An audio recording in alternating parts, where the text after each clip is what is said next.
भज गोविन्दं गोविन्दं भज मूढमते सम्प्रापते सन्निहिते काले नहि रक्षते दुःखं करणे भज गोविन्दं गोविन्दं भज मूढमते सम्प्रापते सन्निहिते काले नहि रक्षते दुःखं करणे ममुडजहि धनागम तृष्णां कुरु सद्बुद्धिं मनसि वितृष्णां यल्लभसे निज कर्मोपात्तं दत्तं तेन विनोदय चुक्तं नारीस्तनभरनाभिदेशं दृष्ट्वा मागावोः वेषम् एतन्मासवसादिविकारं मनसि विचिन्तय वारं वारं नलिनीदलगतजलमतितरलं तद्वज्जीवितमतिशयचपलं विद्याध्यभिमानग्रस्तं लोकं शोकहतं च समस्तं यावद्वित्तोपार्जनसक्तः तावन्निज परिवारो रक्तः पश्चाज्जीवति जर्जर देहे वार्तां पृच्छति कोऽपि न गेहे यावत्तवनो निवसति देहे तावत् पृच्छति कुशलं गेहे गतवति वायो देहापाये भार्या बिभ्रति तस्मिन् काये बालस्तावत् क्रीडासक्तः तरुणस्तावत् तरुणीसक्तः वृद्धस्तावत् चिन्तासक्तः परेदं हनि कोऽपि न सक्तः कादिकान्ताकस्ते पुत्रः संसारोऽयमतीव विचित्रः कस्य कः कुत आयातः कत्रं जिन्कयतदिह भ्रातः सत्सङ्गत्वे निस्सङ्गत्वं निस्सङ्गत्वे निर्मोहत्वं निर्मोहत्वे निश्चलतत्वं निश्चलतत्वे जीवन्मुक्तिः वरसि गते कः कामविकारः शुष्के नीरः कः कासारः शयने वित्ते कः परिवारः व्याते तत्त्वे कः संसारः मा कुरु धनजनयौवनगर्वं हरति निमेषात् कालः सर्वं मायामयमिदमखिलं हित्वा ब्रह्मपदं त्वं प्रविश विदित्वा दिनियामिन्यौ सायं प्रातः शिशिरवसन्तो पुनरायातः कालः क्रीडति गच्छुत्यायुः तदपि न मुञ्चत्याशा वायुः कस्त्वं कोऽहं कुत आयातः कामे जननी कुमिताताहम् इति परिभावय सर्वमसारं विश्वं त्यक्त्वा स्वप्नविचारम्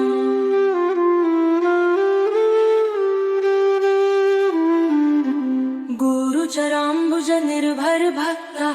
संसाराचिरादभं मुक्तः सेन्द्रियमानस्नियमादेवम् वृक्षस्य निजहृदयस्थं देवम् गुरुचरणाम्बुज निर्भर भक्तः संसाराचिरादभवमुक्तः सेन्द्रियमानस्नियमादेवम्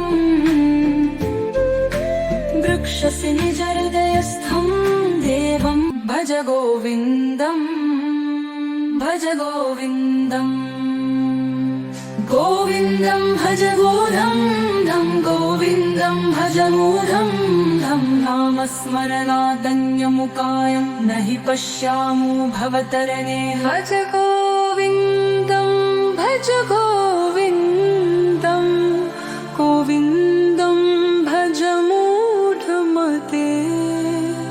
नामस्मरणादन्यमुकायं न हि पश्यामो भवतरणे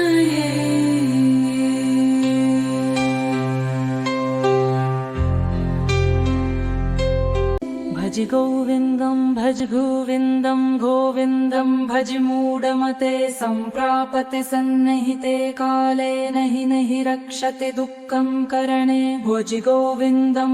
गोविन्दं गोविन्दं भज मूढमते सम्प्रापते सन्निहिते काले नहि रक्षते दुःखं करणे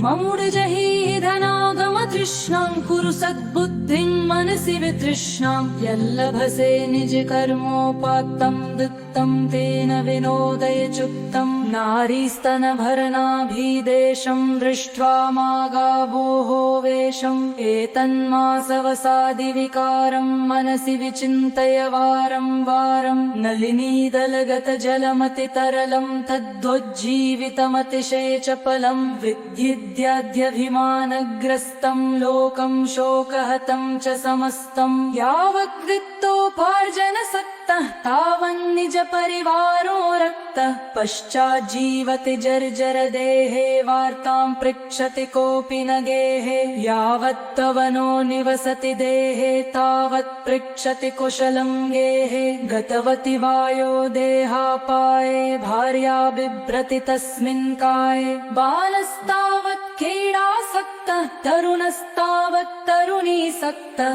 वृद्धस्तावत् चिन्तासक्तः परेदं हनि कोऽपि न सक्तः कादिकान्ताकस्ते पुत्रः संसारोऽयमतीव विचित्रः कस्य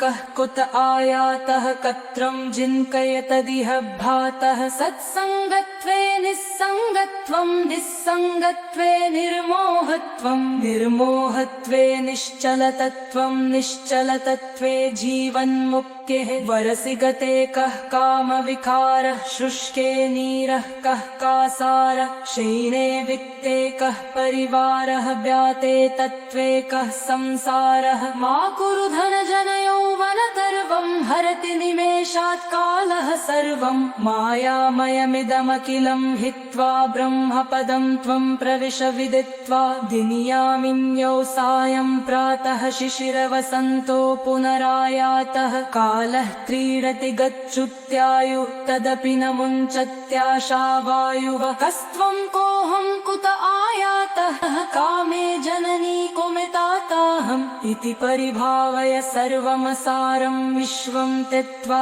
स्वप्नविचारम्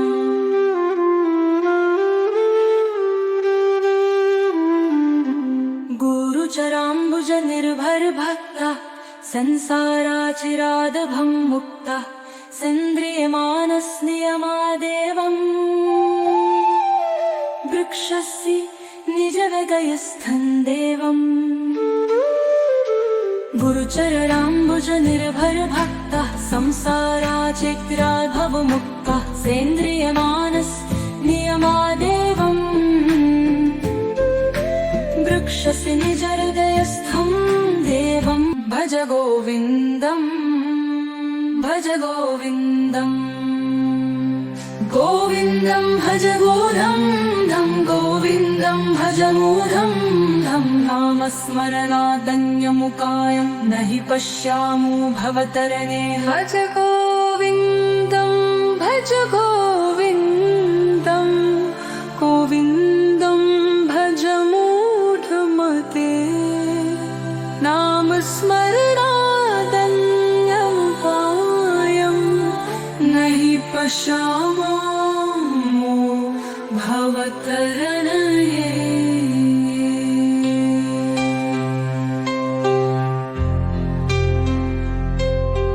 भज गोविन्दं भज गोविन्दं गोविन्दं भज मूढमते सम्प्रापते सन्निहिते काले नहि रक्षति दुःखं करणे भज गोविन्दं गोविन्दं भज मूढमते सम्प्रापते सन्निहिते काले नहि रक्षति दुःखं करणे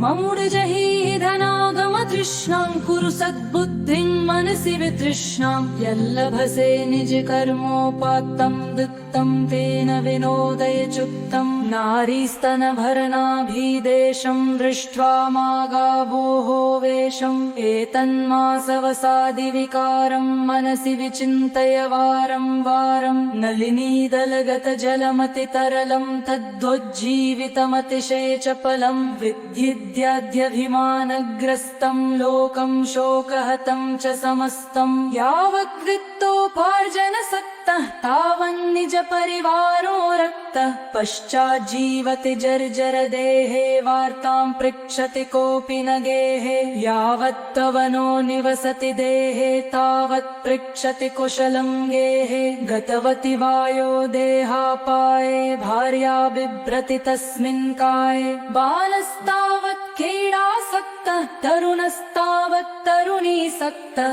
वृद्धस्तावत् चिन्तासक्तः परेदं हनि कोऽपि न सक्तः कादिकान्ताकस्ते पुत्रः संसारोऽयमतीव विचित्रः कस्य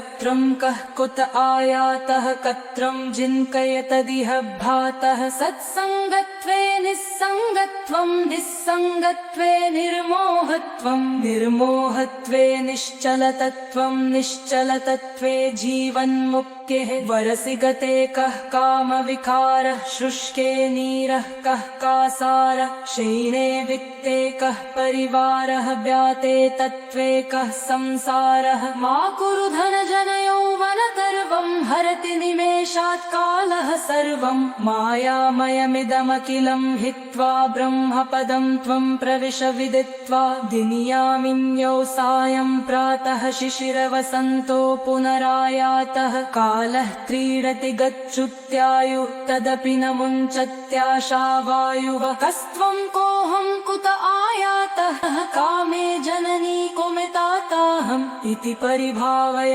सर्वमसारं विश्वं त्यक्त्वा स्वप्नविचारम्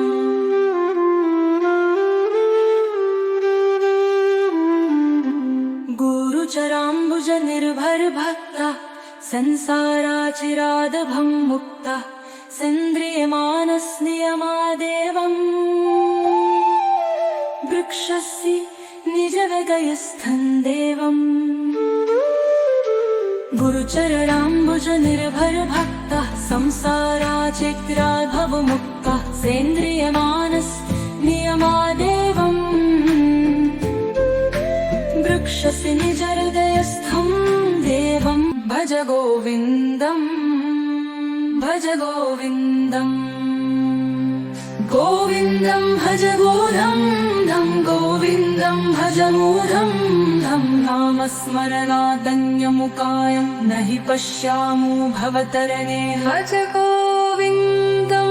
भज गोविन्दं गोविन्दं भज मूढमते नामस्मरणादन्यमुकायं न हि पश्यामो भवतरणे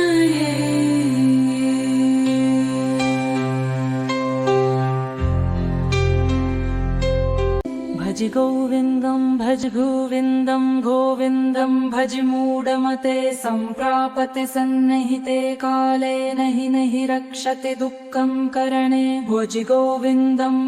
गोविन्दं गोविन्दं भज मूढमते सम्प्रापते सन्निहिते काले नहि रक्षते दुःखं करणे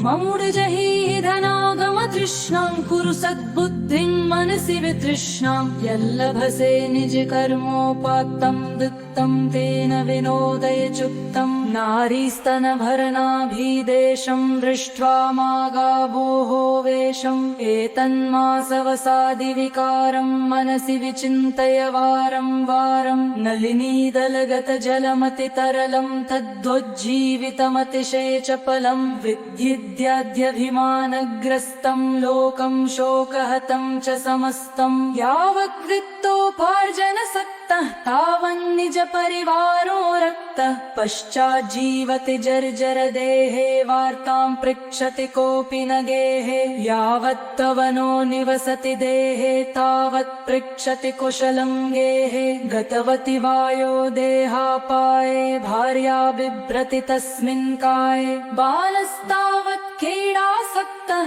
तरुणस्तावत् तरुणीसक्तः वृद्धस्तावत् चिन्तासक्तः परेदं हनि कोऽपि न सक्तः कादिकान्ताकस्ते पुत्रः संसारोऽयमतीव विचित्रः कस्य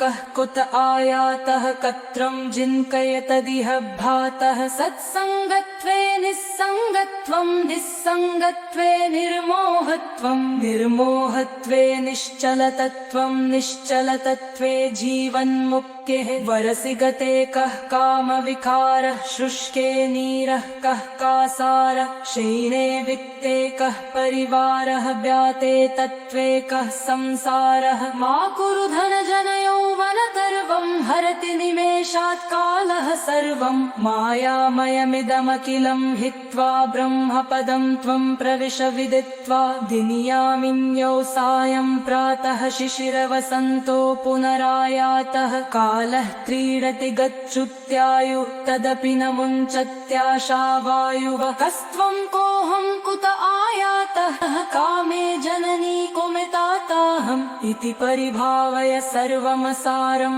विश्वं त्यक्त्वा स्वप्नविचारम्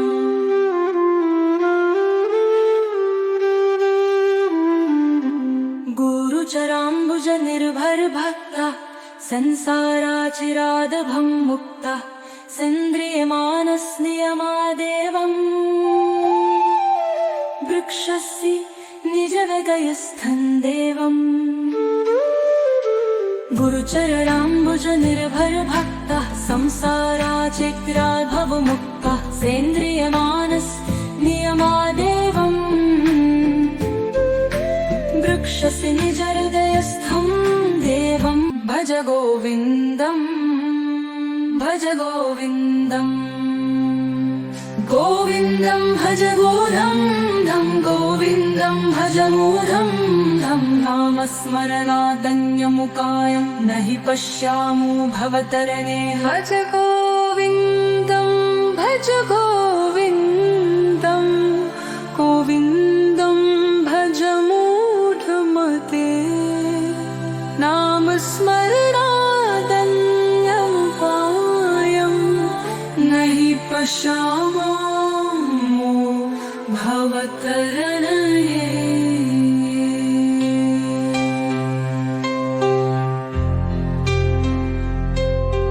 भज गोविन्दं भज गोविन्दं गोविन्दं भज मूढमते सम्प्रापते सन्निहिते काले नहि रक्षते दुःखं करणे भज गोविन्दं गोविन्दं भज मूढमते सम्प्रापते सन्निहिते काले नहि रक्षते दुःखं करणे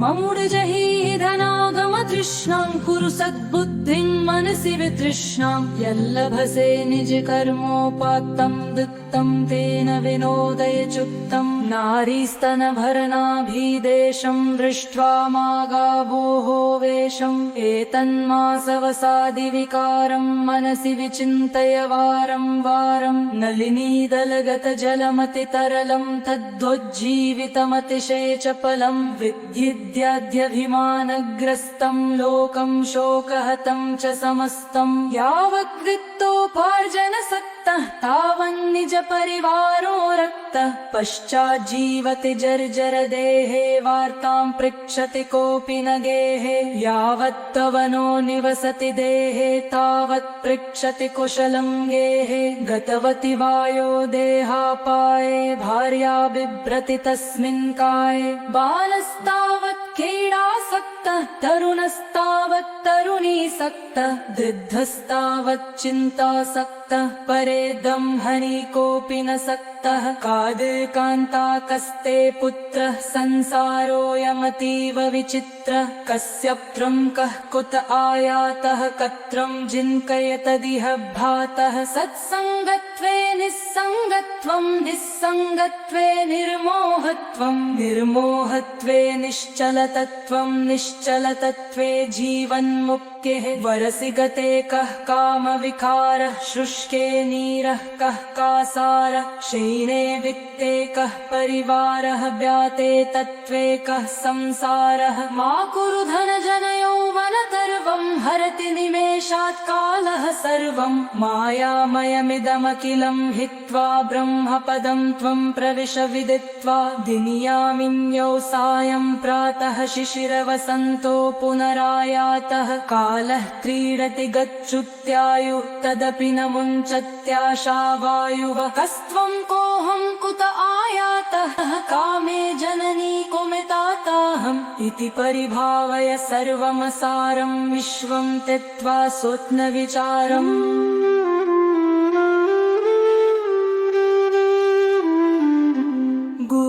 गुरुचराम्बुजनिर्भरभक्तः संसाराचिरादभं मुक्तः सेन्द्रियमानस्नियमादेवम् वृक्षस्य निजहृदयस्थं देवम् गुरुचराम्बुजनिर्भरभक्तः संसाराचिरादभवमुक्तः सेन्द्रियमानस्नियमादेवम् वृक्षस्य निजहृदयस्थं देवं भज गोविन्दम्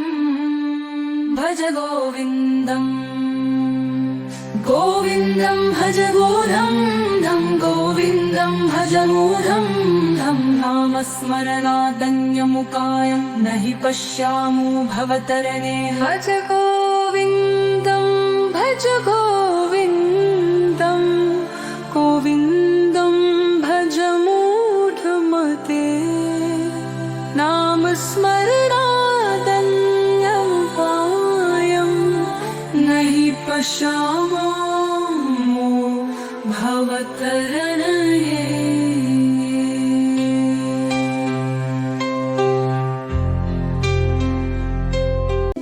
भज गोविन्दं भज गोविन्दं गोविन्दं भज मूढमते सम्प्रापते सन्निहिते काले नहि नहि रक्षति दुःखं करणे भज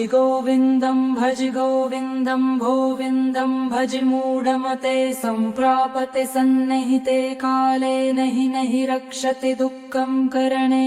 ममूढजहि धनागमतृष्णां कुरु सद्बुद्धिं मनसि वितृष्णां यल्लभसे निजकर्मोपात्तं दत्तं तेन विनोदय चुक्तं नारीस्तनभरनाभिदेशं दृष्ट्वा मागावोः वेषम् एतन्मासवसादिविकारं मनसि विचिन्तय वारं वारं नलिनीदलगतजलमतितरलं तद्वज्जीवितमतिशयचपलं विद्युद्याद्यभिमानग्रस्तं लोकं शोकहतं च समस्तं यावद्वित्तोपार्जनसक्तः तावन्निज परिवारो रक्तः पश्चाज्जीवति जर्जर देहे वार्तां पृच्छति कोऽपि न गेहे यावत्तवनो निवसति देहे तावत् पृच्छति कुशलं गेहे गतवति वायो देहापाये भार्या बिभ्रति तस्मिन् काये बालस्तावत् क्रीडासक्तः तरुणस्तावत् तरुणीसक्तः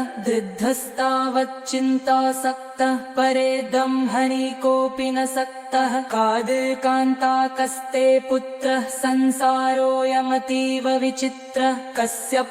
कः कुत आयातः कत्रं जिन्कयतदिह भातः सत्सङ्गत्वे निस्सङ्गत्वं निस्सङ्गत्वे निर्मोहत्वं निर्मोहत्वे निश्चलतत्वं निश्चलतत्वे जीवन्मुक्तेः वरसि गते कः कामविकारः शुष्के नीरः कः कासारः क्षीणे वित्ते कः परिवारः व्याते तत्त्वे कः संसारः मा कुरु धनजनयौवनतर्वं हरति निमेषात् कालः सर्वं मायामयमिदमखिलं हित्वा ब्रह्मपदं त्वं प्रविश विदित्वा दिनियामिन्यौ सायं प्रातः शिशिरवसन्तो पुनरायातः कालः क्रीडति गच्छुत्यायुः तदपि न मुञ्चत्याशा वायुः कस्त्वं कोऽहं कुत आयातः कामे जननी कुमिताताहम् इति परिभावय सर्वमसारं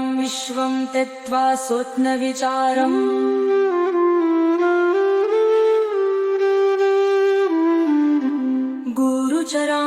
गुरुचराम्बुजनिर्भरभक्तः संसाराचिरादभं मुक्तः सेन्द्रियमानस्नियमादेवम् वृक्षस्य निजहृदयस्थं देवम् गुरुचराम्बुजनिर्भरभक्तः संसाराचिरादभवमुक्तः सेन्द्रियमानस्नियमादेवम् वृक्षस्य निजहृदयस्थं देवं भज गोविन्दं भज गोविन्दम्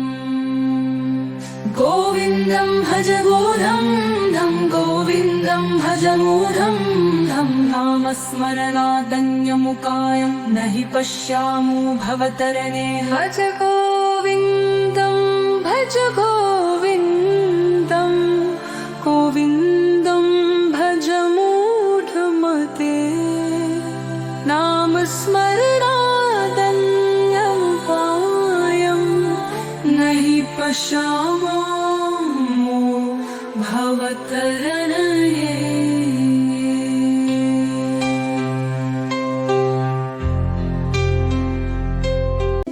भज गोविन्दं भज गोविन्दं गोविन्दं भज मूढमते सम्प्रापते सन्निहिते काले नहि रक्षति दुःखं करणे भज गोविन्दं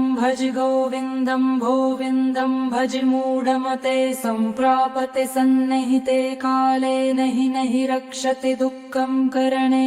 ममूढजहि धनागम तृष्णां कुरु सद्बुद्धिं मनसि वितृष्णां यल्लभसे निज कर्मोपात्तं दत्तं तेन विनोदय चुक्तं नारीस्तनभरनाभिदेशं दृष्ट्वा मागावोः वेषम् एतन्मासवसादिविकारं मनसि विचिन्तय वारं वारं नलिनीदलगतजलमतितरलं तद्वज्जीवितमतिशयचपलं विद्याद्यभिमानग्रस्तं लोकं शोकहतं च समस्तं यावद्वित्तोपार्जनसक्तः तावन्निज परिवारो रक्तः पश्चाज्जीवति जर्जर देहे वार्तां पृच्छति कोऽपि न गेहे यावत्तवनो निवसति देहे तावत् पृच्छति कुशलं गेहे गतवति वायो देहापाये भार्या बिभ्रति तस्मिन् काये बालस्तावत् क्रीडासक्तः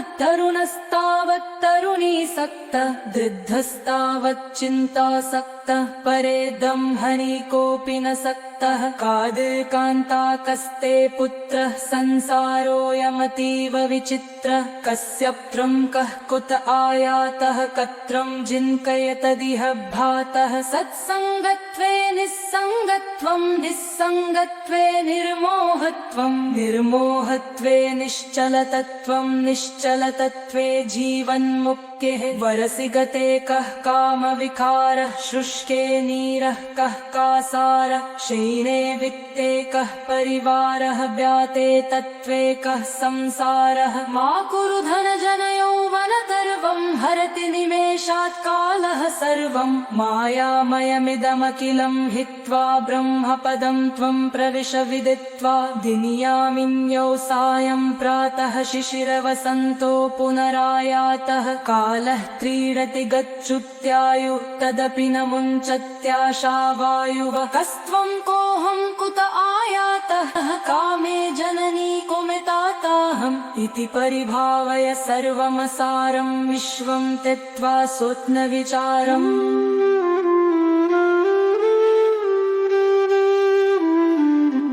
गुरुचराम्बुज निर्भर भक्ता संसाराचिरादभं मुक्ता सेन्द्रियमानस्नियमादेवम् वृक्षस्य निजहृदयस्थं देवम्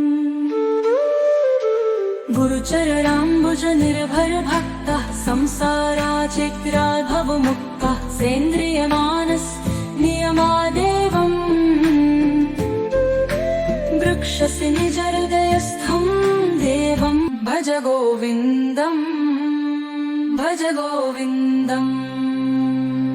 गोविन्दं भज गोविन्दं गोविन्दं भज मूढं नामस्मरणादन्यमुकायं नहि पश्यामो भवतरणे भज गोविन्दं भज गोविन्दं गोविन्दं भज मूढमते नामस्मरणादन्यमुपायं नहि पश्यामो भवतरणये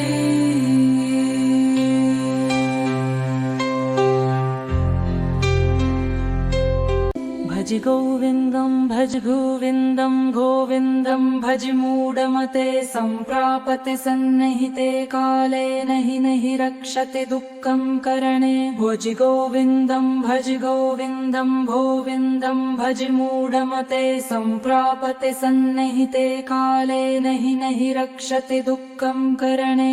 ममुडजहि धनागमतृष्णां कुरु सद्बुद्धिं मनसि वितृष्णां यल्लभसे निजकर्मोपात्तं दत्तं तेन विनोदय चुक्तं नारीस्तनभरनाभिदेशं दृष्ट्वा मागावोः वेषम् एतन्मासवसादिविकारं मनसि विचिन्तय वारं वारं नलिनीदलगतजलमतितरलं तद्वज्जीवितमतिशयचपलं विद्युद्याद्यभिमानग्रस्तं लोकं शोकहतं च समस्तं यावद्वित्तोपार्जनसक्तः तावन्निज परिवारो रक्तः पश्चाज्जीवति जर्जर देहे वार्तां पृच्छति कोऽपि न गेहे यावत्तवनो निवसति देहे तावत् पृच्छति कुशलं गेहे गतवति वायो देहापाये भार्या बिभ्रति तस्मिन् काये बालस्तावत् क्रीडासक्तः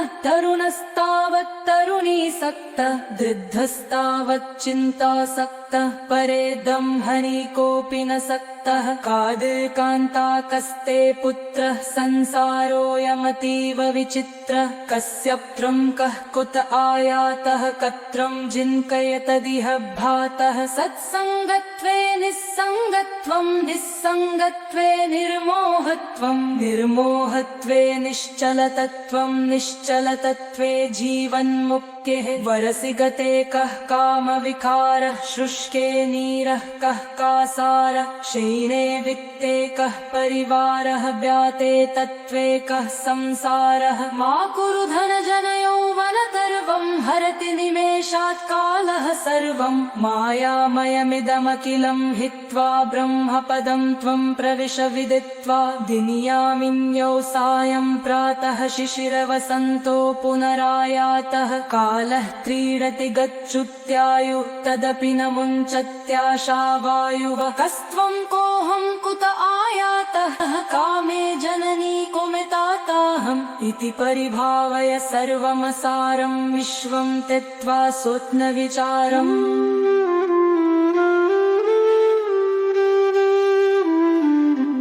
गुरुचराम्बुज निर्भर भक्ता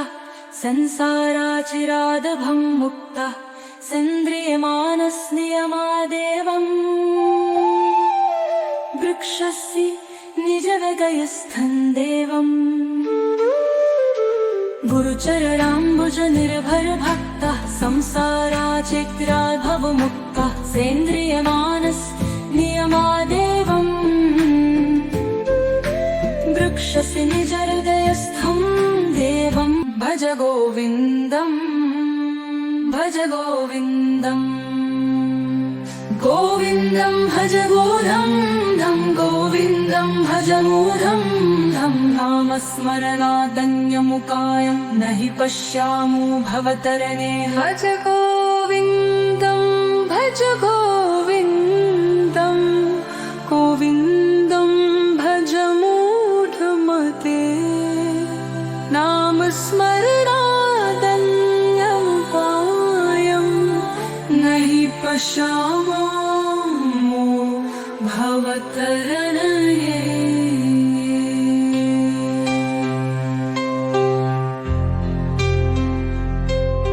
भज गोविन्दं भज गोविन्दं गोविन्दं भज मूढमते सम्प्रापति सन्निहिते काले नहि रक्षति दुःखं करणे भज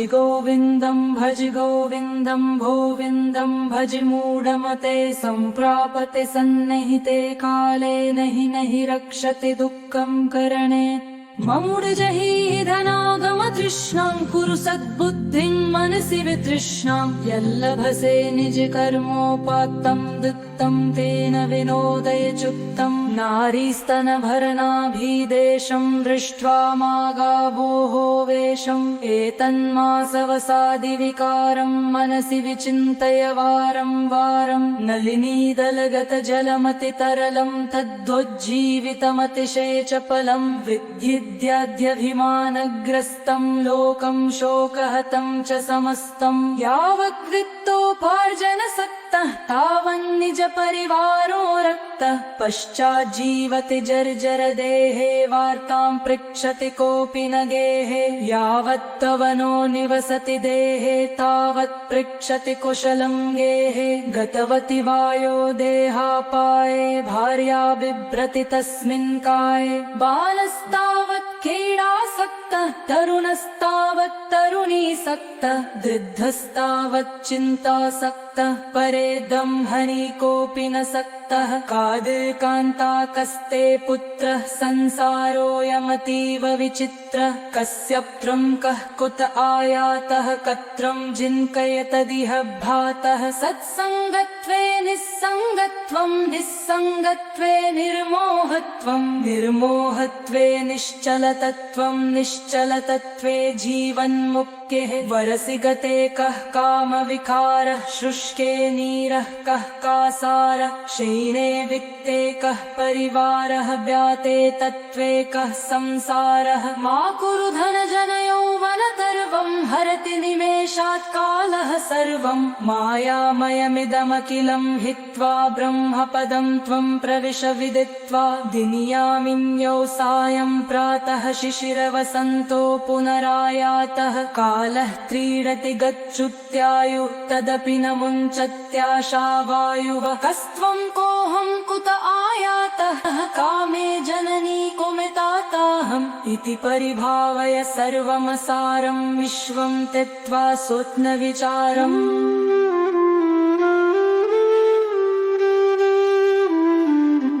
गुरुचराम्बुज निर्भर भक्ता संसाराचिरादभं मुक्ता सेन्द्रियमानस्नियमादेवम् वृक्षस्य निजहृदयस्थं देवम् गुरुचराम्बुज निर्भर भक्तः संसाराचिरादभवमुक्तः सेन्द्रियमानस्नियमादेवम् वृक्षस्य निजहृदयस्थं देवं भज गोविन्दम् भज गोविन्दम् गोविन्दं भज गोविन्दं गोविन्दं भज मूढं धं नामस्मरणादन्यमुकायं न हि पश्यामो भवतरणे भज गोविन्दं भज गोविन्दं गोविन्दं भज मूढमते नामस्मरणादन्यमुकायं न हि पश्यामो भवतरणे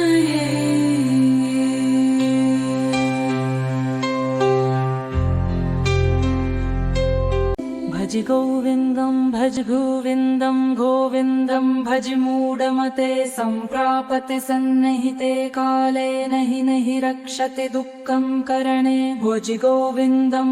गोविन्दं गोविन्दं भज मूढमते सम्प्रापते सन्निहिते काले नहि रक्षते दुःखं करणे ममुढजहि धनागमतृष्णां कुरु सद्बुद्धिं मनसि वितृष्णां यल्लभसे निजकर्मोपात्तं दत्तं तेन विनोदयचुक्तं नारीस्तनभरनाभिदेशं दृष्ट्वा मागावोः वेषम् एतन्मासवसादिविकारं मनसि विचिन्तय वारं वारं नलिनीदलगतजलमतितरलं तद्वज्जीवितमतिशयचपलं विद्युद्याद्यभिमानग्रस्तं लोकं शोकहतं च समस्तं यावद्वित्तोपार्जनसक्तः तावन्निज परिवारो रक्तः पश्चाज्जीवति जर्जर देहे वार्तां पृच्छति कोऽपि न गेहे यावत्तवनो निवसति देहे तावत् पृच्छति कुशलं गेहे गतवति वायो देहापाये भार्या बिभ्रति तस्मिन् काये बालस्तावत् क्रीडासक्तः तरुणस्तावत् तरुणीसक्तः वृद्धस्तावत् चिन्तासक्तः परेदं हनि कोऽपि न सक्तः कादिकान्ताकस्ते पुत्रः संसारोऽयमतीव विचित्रः कस्यप्त्रं कः कुत आयातः कत्रं जिन्कयतदिह भातः सत्सङ्गत्वे निस्सङ्गत्वे निस्सङ्गत्वं निस्सङ्गत्वे निर्मोहत्वं निर्मोहत्वे निश्चलतत्वं निश्चलतत्वे जीवन्मुक्तेः वरसि गते कः कामविकारः शुष्के नीरः कः कासारः शयिने वित्ते कः परिवारः व्याते तत्त्वे कः संसारः मा कुरु धनजनयौवनगर्वं हरति निमेषात् कालः सर्वं मायामयमिदमखिलं हित्वा ब्रह्मपदं त्वं प्रविश विदित्वा दिनियामिन्यौ सायं प्रातः शिशिरवसन्तो पुनरायातः कालः क्रीडति गच्छुत्यायु तदपि न मुञ्चत्याशा वायुः कस्त्वं कोऽहं कुत आयातः कामे जननी कुमिताताहम् इति परिभावय सर्वमसारं विश्वं त्यक्त्वा स्वप्नविचारम्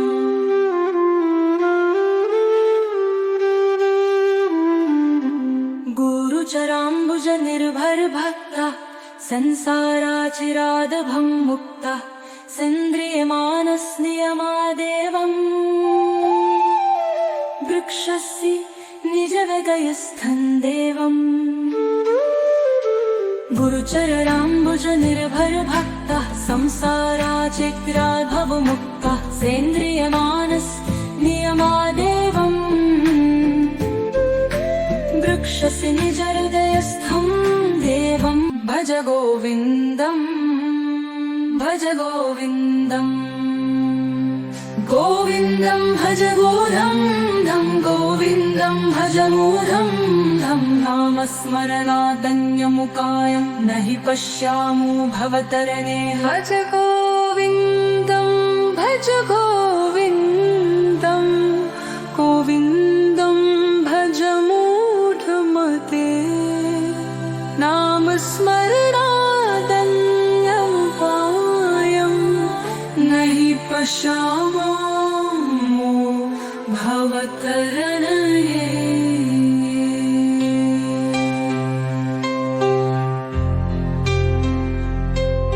भज गोविन्दं भज गोविन्दं गोविन्दं भज मूढमते सम्प्रापते सन्निहिते काले नहि रक्षते दुःखं करणे भज गोविन्दं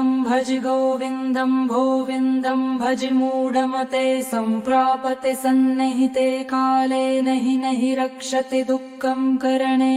ममूढजहि धनागमतृष्णां कुरु सद्बुद्धिं मनसि वितृष्णां यल्लभसे निजकर्मोपात्तं दत्तं तेन विनोदय चुक्तं नारीस्तनभरणाभिदेशं दृष्ट्वा मागावोः वेषम् एतन्मासवसादिविकारं मनसि विचिन्तय वारं वारं नलिनीदलगतजलमतितरलं तद्वज्जीवितमतिशयचपलं विद्युद्याद्यभिमानग्रस्तं लोकं शोकहतं च समस्तं यावद्वित्तोपार्जनसक्तः तावन्निज परिवारो रक्तः पश्चाज्जीवति जर्जर देहे वार्तां पृच्छति कोऽपि न गेहे यावत्तवनो निवसति देहे तावत् पृच्छति कुशलं गेहे गतवति वायो देहापाये भार्या बिभ्रति तस्मिन् काये बालस्तावत् क्रीडासक्तः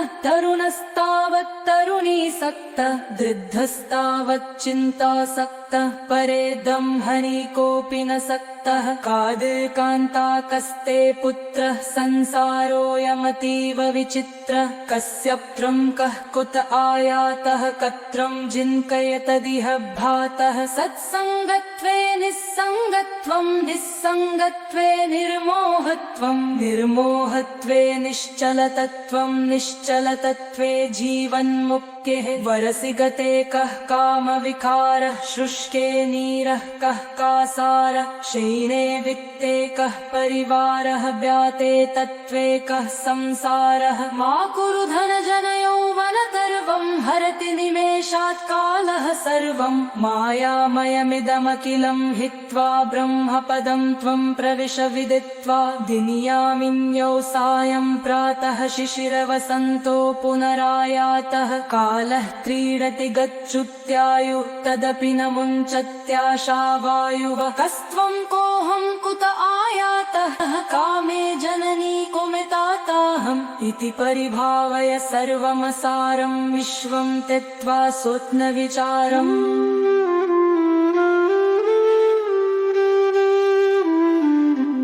गुरुचराम्बुज निर्भर भक्तः संसाराचिरादभं मुक्तः सेन्द्रियमानसनियमादेवम् वृक्षस्य निजहृदयस्थं देवम् गुरुचराम्बुज निर्भर भक्तः संसाराचिरादभवमुक्तः सेन्द्रियमानसनियमादेवम् वृक्षस्य निजहृदयस्थं देवं भज गोविन्दम् भज गोविन्दम् गोविन्दं भज गोविन्दं गोविन्दं भज मूढं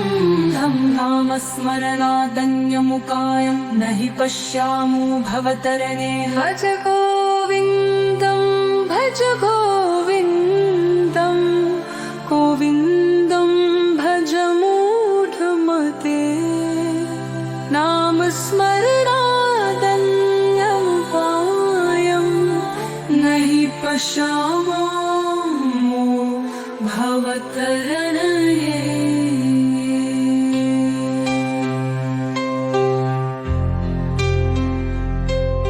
भज गोविन्दं भज गोविन्दं गोविन्दं भज मूढमते सम्प्रापते सन्निहिते काले नहि रक्षते दुःखं करणे भज गोविन्दं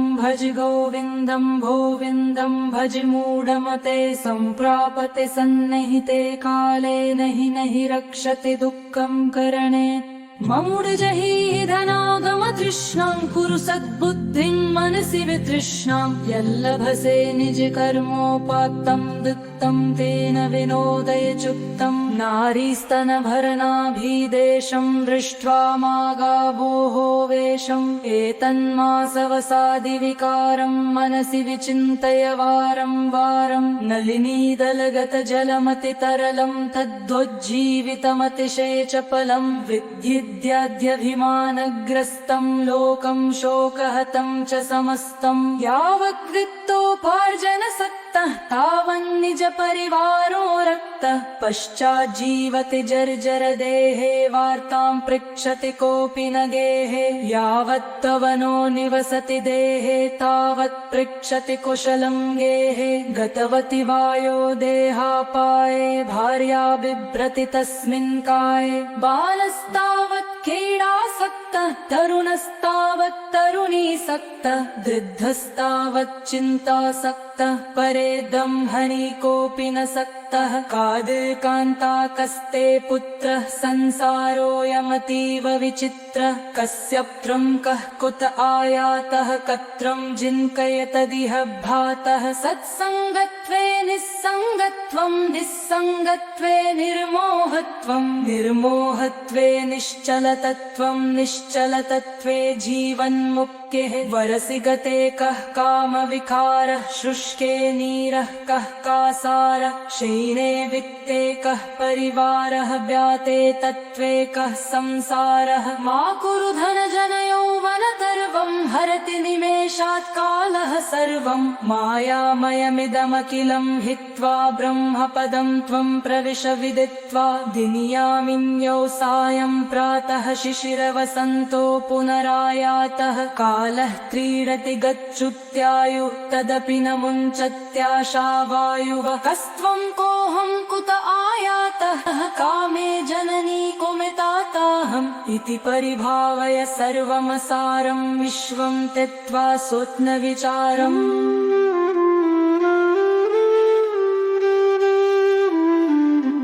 गुरुचराम्बुज निर्भर भक्तः संसाराचिरादभं मुक्तः सेन्द्रियमानसनियमादेवम् वृक्षस्य निजहृदयस्थं देवम्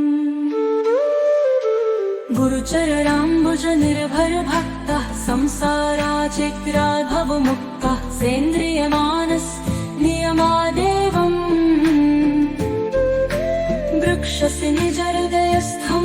देवं भज गोविन्दं भज गोविन्दम् गोविन्दं भज गोविन्दं गोविन्दं भज मूढं धं नामस्मरणादन्यमुकायं न हि पश्यामो भवतरणे भज गोविन्दं भज गोविन्दं गोविन्दं भज मूढमते नामस्मरणादन्यमुकायं न हि पश्यामो भवतरणे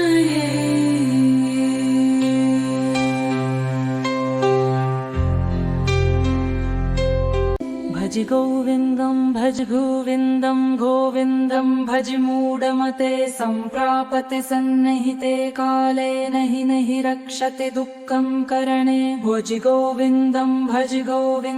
गोविन्दं भज मूढमते सम्प्रापते सन्निहिते काले नहि रक्षते दुःखं करणे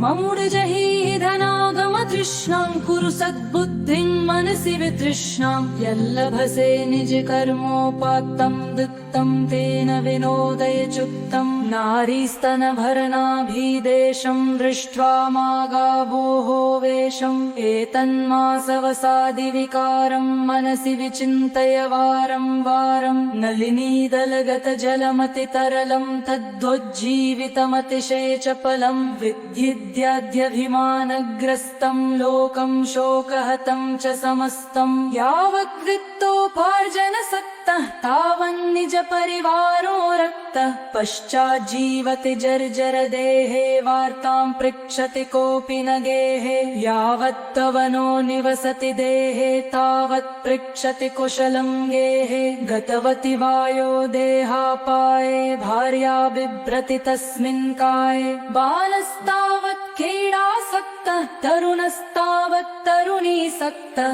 वृद्धस्तावत् चिन्तासक्तः परेदं हनि कोऽपि न सक्तः कादिकान्ताकस्ते पुत्रः संसारोऽयमतीव विचित्रः कस्य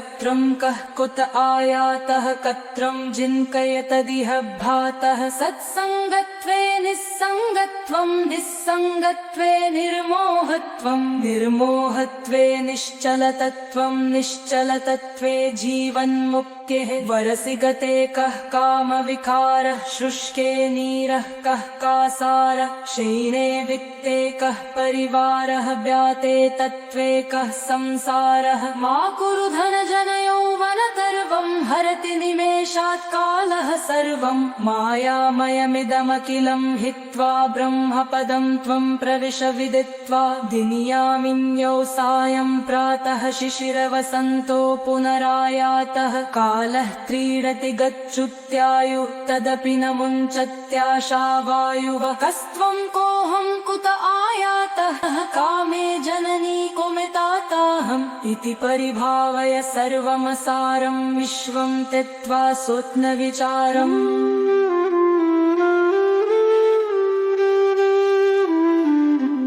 गुरुचराम्बुज निर्भर भक्ता संसाराचिरादभं मुक्ता सेन्द्रियमानस्नियमादेवम् वृक्षस्य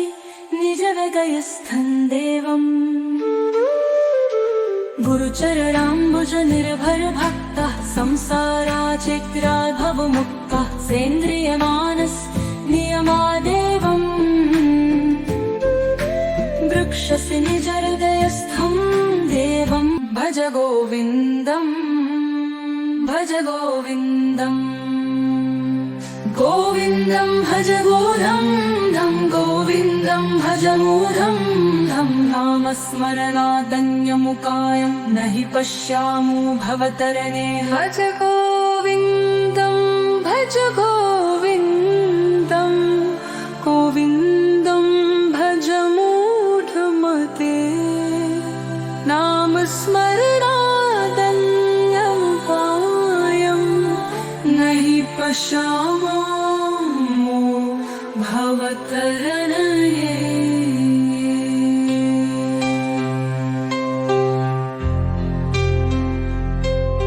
भज गोविन्दं भज भज गोविन्दं गोविन्दं भज मूढमते सम्प्रापते सन्निहिते काले नहि रक्षते दुःखं करणे भज गोविन्दं गोविन्दं भज मूढमते सम्प्रापते सन्निहिते काले नहि रक्षते दुःखं करणे ममुडजहि धनागम तृष्णां कुरु सद्बुद्धिं मनसि वितृष्णां यल्लभसे निज कर्मोपात्तं दत्तं तेन विनोदय चुक्तं नारीस्तनभरणाभिदेशं दृष्ट्वा मागावोः वेषम् एतन्मासवसादिविकारं मनसि विचिन्तय वारं वारं नलिनीदलगतजलमतितरलं तद्वज्जीवितमतिशयचपलं विद्याध्यभिमानग्रस्तं लोकं शोकहतं च समस्तं यावद्वित्तोपार्जनसक्तः तावन्निज परिवारो रक्तः पश्चाज्जीवति जर्जर देहे वार्तां पृच्छति कोऽपि न गेहे यावत्तवनो निवसति देहे तावत् पृच्छति कुशलं गेहे गतवति वायो देहापाये भार्या बिभ्रति तस्मिन् काये बालस्तावत् क्रीडासक्तः तरुणस्तावत् तरुणीसक्तः वृद्धस्तावत् चिन्तासक्तः परेदं हनि कोऽपि न सक्तः कादिकान्ताकस्ते पुत्रः संसारोऽयमतीव विचित्रः कस्य कः कुत आयातः कत्रं जिन्कयतदिह भ्रातः सत्सङ्गत्वे निस्सङ्गत्वं निस्सङ्गत्वे निर्मोहत्वं निर्मोहत्वे निश्चलतत्वं निश्चलतत्वे जीवन्मुक्तिः वरसि गते कः कामविकारः शुष्के नीरः कः कासारः क्षीणे वित्ते कः परिवारः व्याते तत्त्वे कः संसारः मा कुरु धनजनयौवनगर्वं हरति निमेषात् कालः सर्वं मायामयमिदमखिलं हित्वा ब्रह्मपदं त्वं प्रविश विदित्वा दिनियामिन्यौ सायं प्रातः शिशिरवसन्तो पुनरायातः कालः क्रीडति गच्छुत्यायुः तदपि न मुञ्चत्याशावायुः कस्त्वं कोऽहं कुत आयातः कामे जननी कुमिताताहम् इति परिभावय सर्वमसारं विश्वं त्यक्त्वा स्वप्नविचारम्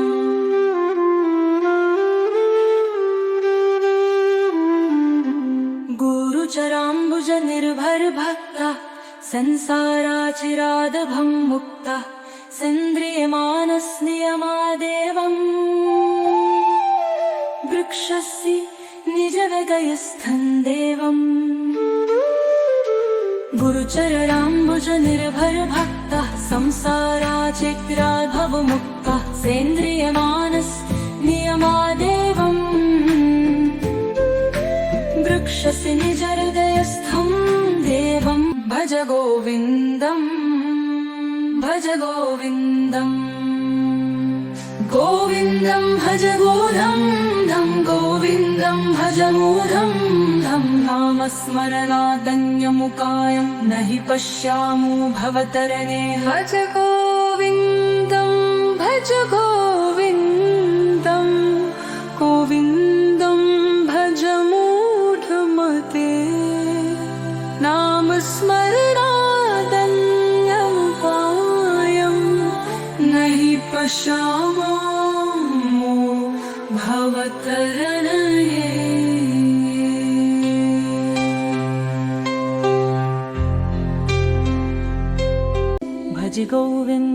भज गोविन्दं गोविन्दं भज मूढमते सम्प्रापते सन्निहिते काले नहि रक्षते दुःखं करणे भज गोविन्दं गोविन्दं भज मूढमते सम्प्रापते सन्निहिते काले नहि रक्षते दुःखं करणे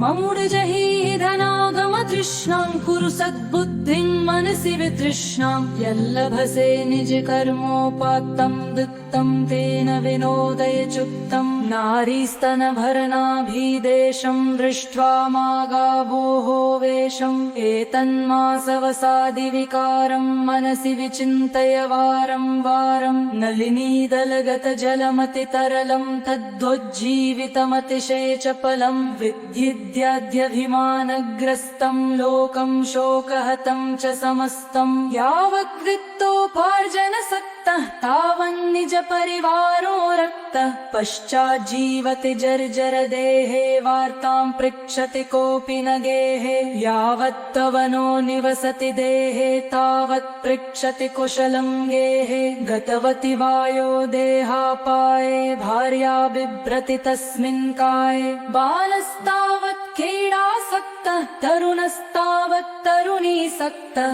वृद्धस्तावत् चिन्तासक्तः परेदं हनि कोऽपि न सक्तः कादिकान्ताकस्ते पुत्रः संसारोऽयमतीव विचित्रः कस्य कः कुत आयातः कत्रं जिन्कयतदिह भ्रातः सत्सङ्गत्वे निस्सङ्गत्वं निस्सङ्गत्वे निर्मोहत्वं निर्मोहत्वे निश्चलतत्वं निश्चलतत्वे जीवन्मुक्तिः वरसि गते कः कामविकारः शुष्के नीरः कः कासारः क्षीणे वित्ते कः परिवारः व्याते तत्त्वे कः संसारः मा कुरु धनजनयौवनतर्वं हरति निमेषात् कालः सर्वं मायामयमिदमखिलं हित्वा ब्रह्मपदं त्वं प्रविश विदित्वा दिनियामिन्यौ सायं प्रातः शिशिरवसन्तो पुनरायातः कालः क्रीडति गच्छुत्यायुः तदपि न मुञ्चत्याशावायुः कस्त्वं कोऽहं कुत आयातः कामे जननी कुमिताताहम् इति परिभावय सर्वमसारं विश्वं त्यक्त्वा स्वप्नविचारम्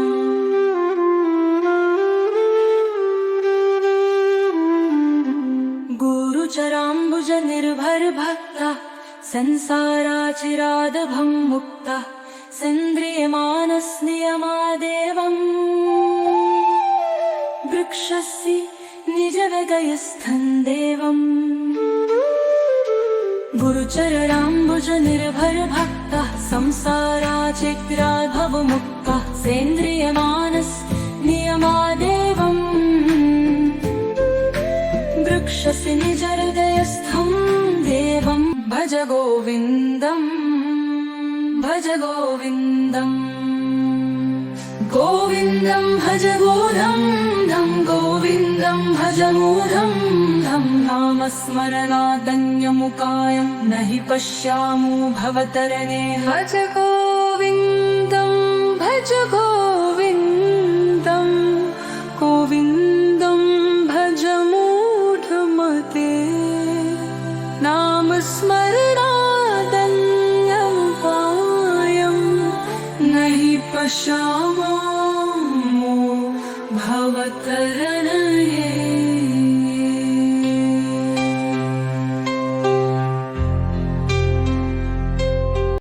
भज गोविन्दं भज गोविन्दं गोविन्दं भज मूढमते सम्प्रापते सन्निहिते काले नहि नहि रक्षते दुःखं करणे भज गोविन्दं गोविन्दं भज मूढमते सम्प्रापते सन्निहिते काले नहि नहि रक्षते दुःखं करणे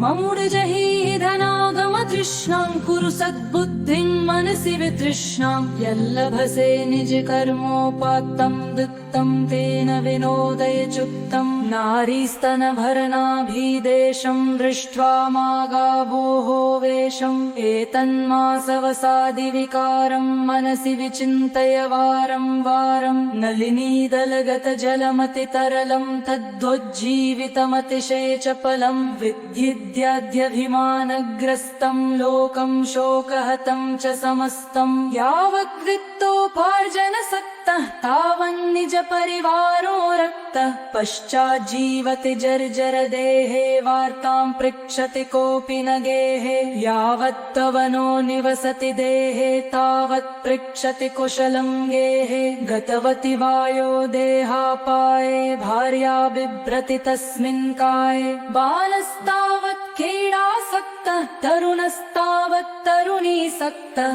वृद्धस्तावत् चिन्तासक्तः परेदं हनि कोऽपि न सक्तः कादिकान्ताकस्ते पुत्रः संसारोऽयमतीव विचित्रः कस्य कः कुत आयातः कत्रं जिन्कयतदिह भ्रातः सत्सङ्गत्वे निस्सङ्गत्वं निस्सङ्गत्वे निर्मोहत्वं निर्मोहत्वे निश्चलतत्वं निश्चलतत्वे जीवन्मुक्तिः वरसि गते कः कामविकारः शुष्के नीरः कः कासारः शयिने वित्ते कः परिवारः व्याते तत्त्वे कः संसारः मा कुरु धनजनयौवनतर्वं हरति निमेषात् कालः सर्वं मायामयमिदमखिलं हित्वा ब्रह्मपदं त्वं प्रविश विदित्वा दिनियामिन्यौ सायं प्रातः शिशिरवसन्तो पुनरायातः कालः क्रीडति गच्छुत्यायुः तदपि न मुञ्चत्याशा वायुः कस्त्वं कोऽहं कुत आयातः कामे जननी कुमिताताहम् इति परिभावय सर्वमसारं विश्वं त्यक्त्वा स्वप्नविचारम्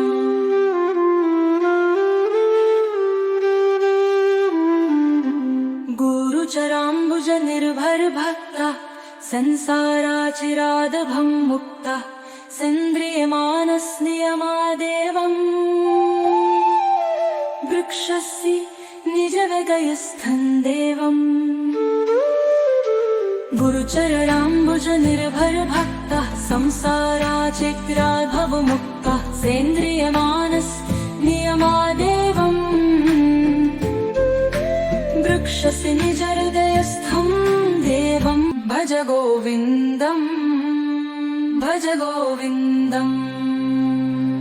गोविन्दं भज गोधं धं गोविन्दं भज मूढं धं नामस्मरणादन्यमुकायं न हि पश्यामो भवतरणे भज गोविन्दं भज गोविन्दं गोविन्दं भज मूढमते नामस्मरणादन्यमुपायं न हि पश्यामो भवतरणे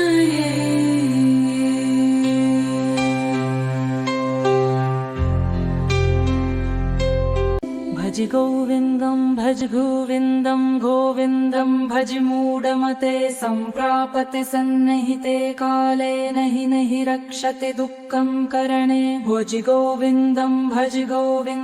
गोविन्दं भज मूढमते सम्प्रापते सन्निहिते काले नहि रक्षते दुःखं करणे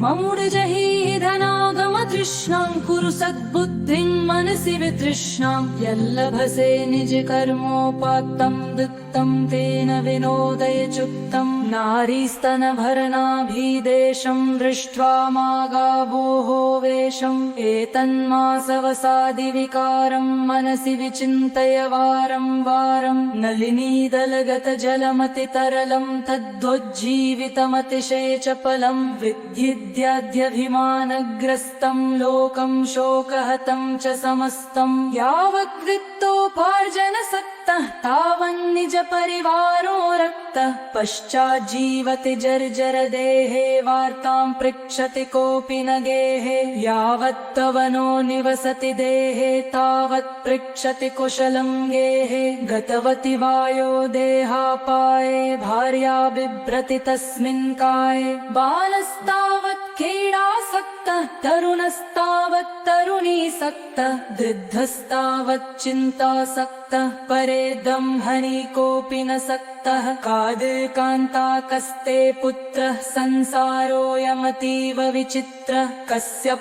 कः कुत आयातः कत्रं जिन्कयतदिह भातः सत्सङ्गत्वे निस्सङ्गत्वं निस्सङ्गत्वे निर्मोहत्वं निर्मोहत्वे निश्चलतत्वं निश्चलतत्वे जीवन्मुक्तिः वरसि गते कः कामविकारः शुष्के नीरः कः कासारः क्षीणे वित्ते कः परिवारः व्याते तत्त्वे कः संसारः मा कुरु धनजनयौवनगर्वं हरति निमेषात् कालः सर्वं मायामयमिदमखिलं हित्वा ब्रह्मपदं त्वं प्रविश विदित्वा दिनियामिन्यौ सायं प्रातः शिशिरवसन्तो पुनरायातः कालः क्रीडति गच्छुत्यायुः तदपि न मुञ्चत्याशावायुः कस्त्वं कोऽहं कुत आयातः कामे जननी कुमिताताहम् इति परिभावय सर्वमसारं विश्वं त्यक्त्वा स्वप्नविचारम्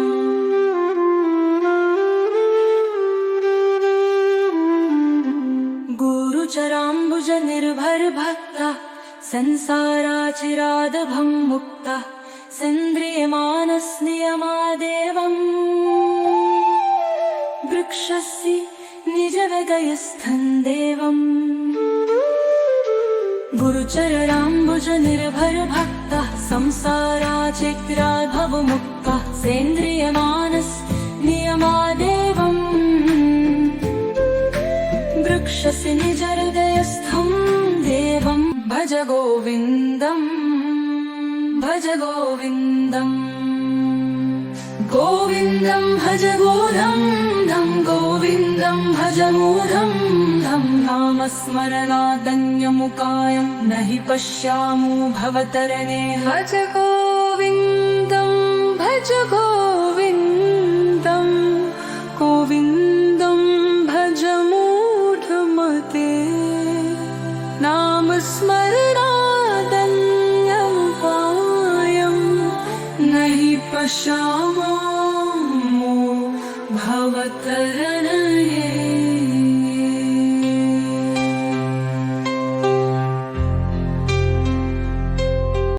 भज गोविन्दं भज गोविन्दं गोविन्दं भज मूढमते सम्प्रापते सन्निहिते काले नहि रक्षते दुःखं करणे भज गोविन्दं गोविन्दं भज मूढमते सम्प्रापते सन्निहिते काले नहि रक्षते दुःखं करणे ममूढजहि धनागम तृष्णां कुरु सद्बुद्धिं मनसि वितृष्णां यल्लभसे निज कर्मोपात्तं दत्तं तेन विनोदय चुक्तं नारीस्तनभरनाभिदेशं दृष्ट्वा मागावोः वेशम् एतन्मासवसादिविकारं मनसि विचिन्तय वारं वारं नलिनीदलगतजलमतितरलं तद्वज्जीवितमतिशेचपलं विद्युद्याद्यभिमानग्रस्तं लोकं शोकहतं च समस्तं यावद्वित्तोपार्जनसक्तः तावन्निज परिवारो रक्तः पश्चाज्जीवति जर्जर देहे वार्तां पृच्छति कोऽपि न गेहे यावत्तवनो निवसति देहे तावत् पृच्छति कुशलं गेहे गतवति वायो देहापाये भार्या बिभ्रति तस्मिन् काये बालस्तावत् क्रीडासक्तः तरुणस्तावत् तरुणीसक्तः वृद्धस्तावत् चिन्तासक्तः परेदं हनि कोऽपि न सक्तः कादिकान्ताकस्ते पुत्रः संसारोऽयमतीव विचित्रः कस्य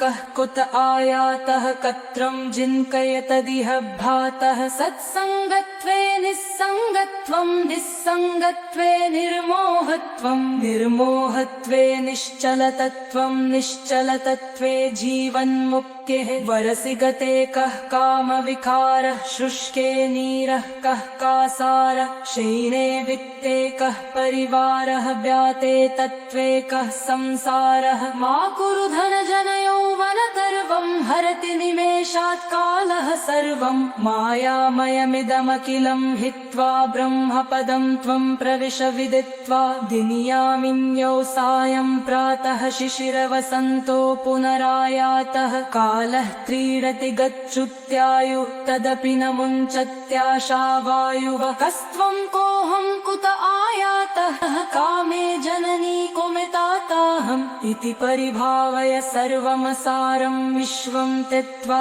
स्वप्नविचारम्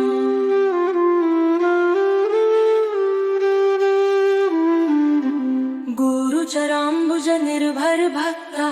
संसाराचिरादभं मुक्ता सेन्द्रियमानस्नियमादेवम् वृक्षस्य निजवगयस्थं देवम् गुरुचरणाम्बुज निर्भर भक्ता संसाराचिरादभवमुक्ता सेन्द्रियमानस्नियमादेवम् वृक्षस्य निजहृदयस्थं देवं भज गोविन्दम् भज गोविन्दम् गोविन्दं भज गोधं धं गोविन्दं भज मूढं धं नामस्मरणादन्यमुकायं न हि पश्यामो भवतरणे भज गोविन्दं भज गोविन्दं गोविन्दं भज मूढमते नामस्मरणादन्यमुपायं न हि पश्यामो भवतरणये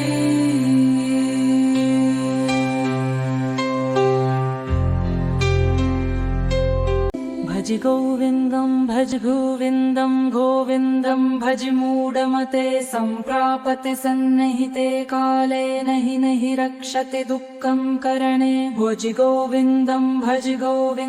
गोविन्दं भज मूढमते सम्प्रापते सन्निहिते काले नहि रक्षते दुःखं करणे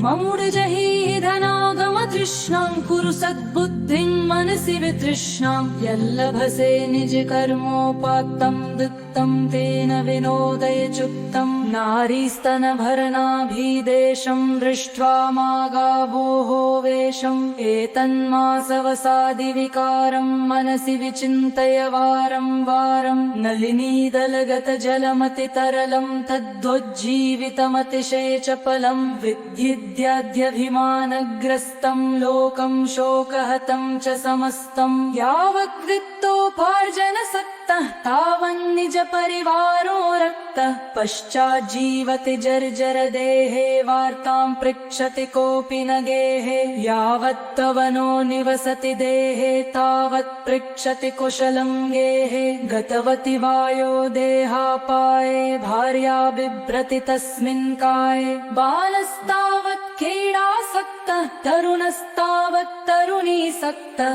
वृद्धस्तावत् चिन्तासक्तः परेदं हनि कोऽपि न सक्तः कादिकान्ताकस्ते पुत्रः संसारोऽयमतीव विचित्रः कस्य कः कुत आयातः कत्रं जिन्कयतदिह भ्रातः सत्सङ्गत्वे निस्सङ्गत्वं निस्सङ्गत्वे निर्मोहत्वं निर्मोहत्वे निश्चलतत्वं निश्चलतत्वे जीवन्मुक्तिः वरसि गते कः कामविकारः शुष्के नीरः कः कासारः शयिने वित्ते कः परिवारः व्याते तत्त्वे कः संसारः मा कुरु धनजनयौवनतर्वं हरति निमेषात् कालः सर्वं मायामयमिदमखिलं हित्वा ब्रह्मपदं त्वं प्रविश विदित्वा दिनियामिन्यौ सायं प्रातः शिशिरवसन्तो पुनरायातः कालः क्रीडति गच्छुत्यायुः तदपि न मुञ्चत्याशा वायुः कस्त्वं कोऽहं कुत आयातः कामे जननी कुमिताताहम् इति परिभावय सर्वमसारं विश्वं त्यक्त्वा स्वप्नविचारम्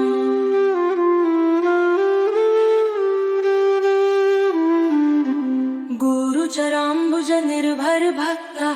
संसाराचिरादभं मुक्ता सेन्द्रियमानस्नियमादेवम् वृक्षस्य निजविगयस्थं देवम् गुरुचरणाम्बुज निर्भर भक्ता संसाराचिरादभवमुक्ता सेन्द्रियमानस्नियमादेवम् वृक्षस्य निजहृदयस्थं देवं भज गोविन्दम् भज गोविन्दम् गोविन्दं भज गोविन्दं गोविन्दं भज मूढं धं नामस्मरणादन्यमुकायं न हि पश्यामो भवतरणे भज गोविन्दं भज गोविन्दं गोविन्दं भज मूढमते नामस्मरणादन्यमुपायं न हि पश्यामो भवतरणे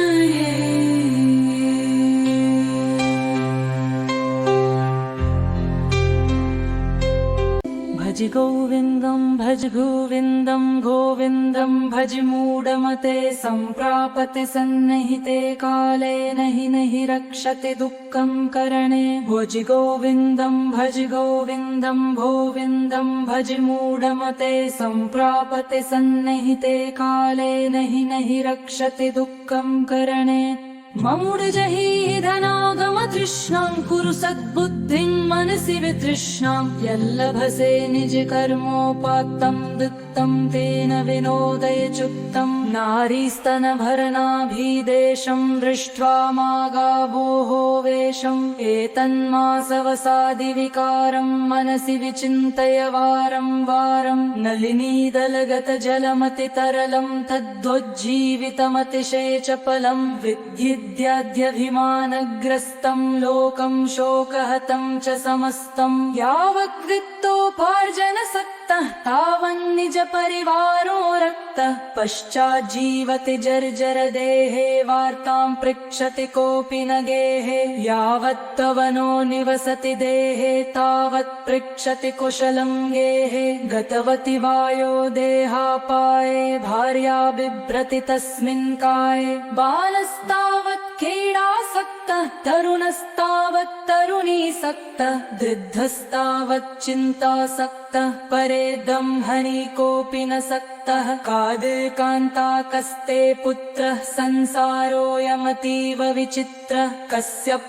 कः कुत आयातः कत्रं जिन्कयतदिह भातः सत्सङ्गत्वे निस्सङ्गत्वं निस्सङ्गत्वे निर्मोहत्वं निर्मोहत्वे निश्चलतत्वं निश्चलतत्वे जीवन्मुक्तेः वरसि गते कः कामविकारः शुष्के नीरः कः कासारः शयने वित्ते कः परिवारः व्याते तत्त्वे कः संसारः मा कुरु धनजनयौवनगर्वं हरति निमेषात् कालः सर्वं मायामयमिदमखिलं हित्वा ब्रह्मपदं त्वं प्रविश विदित्वा दिनियामिन्यौ सायं प्रातः शिशिरवसन्तो पुनरायातः कालः क्रीडति गच्छुत्यायुः तदपि न मुञ्चत्याशावायुः कस्त्वं कोऽहं कुत आयातः कामे जननी कुमिताताहम् इति परिभावय सर्वमसारं विश्वं त्यक्त्वा स्वप्नविचारम्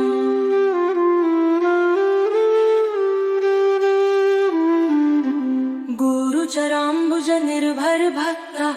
संसाराचिरादभं मुक्ता सेन्द्रियमानस्नियमादेवम् वृक्षस्य निजविगयस्थं देवम् गुरुचरणाम्बुज निर्भर भक्ता संसाराचिरादभवमुक्ता सेन्द्रियमानस्नियमादेवम् वृक्षस्य निजहृदयस्थं देवं भज गोविन्दम् भज गोविन्दम् गोविन्दं भज गोधं धं गोविन्दं भज मूढं धं नामस्मरणादन्यमुकायं न हि पश्यामो भवतरणे भज गोविन्दं भज गोविन्दं गोविन्दं भज मूढमते नामस्मरणादन्यमुकायं न हि पश्यामो भवतरणे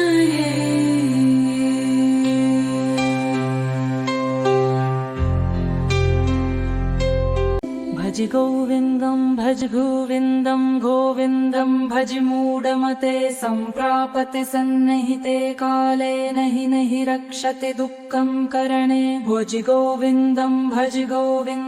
गोविन्दं भज मूढमते सम्प्रापते सन्निहिते काले नहि नहि रक्षते दुःखं करणे ममूढजहि धनागम तृष्णां कुरु सद्बुद्धिं मनसि वितृष्णां यल्लभसे निज कर्मोपात्तं दत्तं तेन विनोदय चुक्तं नारीस्तनभरनाभिदेशं दृष्ट्वा मागावोः वेषम् एतन्मासवसादिविकारं मनसि विचिन्तय वारं वारं नलिनीदलगतजलमतितरलं तद्वज्जीवितमतिशयचपलं विद्याद्यभिमानग्रस्तं लोकं शोकहतं च समस्तं यावद्वित्तोपार्जनसक्तः तावन्निज परिवारो रक्तः पश्चाज्जीवति जर्जर देहे वार्तां पृच्छति कोऽपि न गेहे यावत्तवनो निवसति देहे तावत् पृच्छति कुशलं गेहे गतवति वायो देहापाये भार्या बिभ्रति तस्मिन् काये बालस्तावत् क्रीडासक्तः तरुणस्तावत् तरुणीसक्तः वृद्धस्तावत् चिन्तासक्तः परेदं हनि कोऽपि न सक्तः कादिकान्ताकस्ते पुत्रः संसारोऽयमतीव विचित्रः कस्य कः कुत आयातः कत्रं जिन्कयतदिह भातः सत्सङ्गत्वे निस्सङ्गत्वं निस्सङ्गत्वे निर्मोहत्वं निर्मोहत्वे निश्चलतत्वं निश्चलतत्वे जीवन्मुक्तेः वरसि गते कः कामविकारः शुष्के नीरः कः कासारः शयिने वित्ते कः परिवारः व्याते तत्त्वे कः संसारः मा कुरु धनजनयौवनगर्वं हरति निमेषात् कालः सर्वं मायामयमिदमखिलं हित्वा ब्रह्मपदं त्वं प्रविश विदित्वा दिनियामिन्यौ सायं प्रातः शिशिरवसन्तो पुनरायातः कालः क्रीडति गच्छुत्यायुः तदपि न मुञ्चत्याशावायुः कस्त्वं कोऽहं कुत आयातः कामे जननी कुमिताताहम् इति परिभावय सर्वमसारं विश्वं त्यक्त्वा स्वप्नविचारम्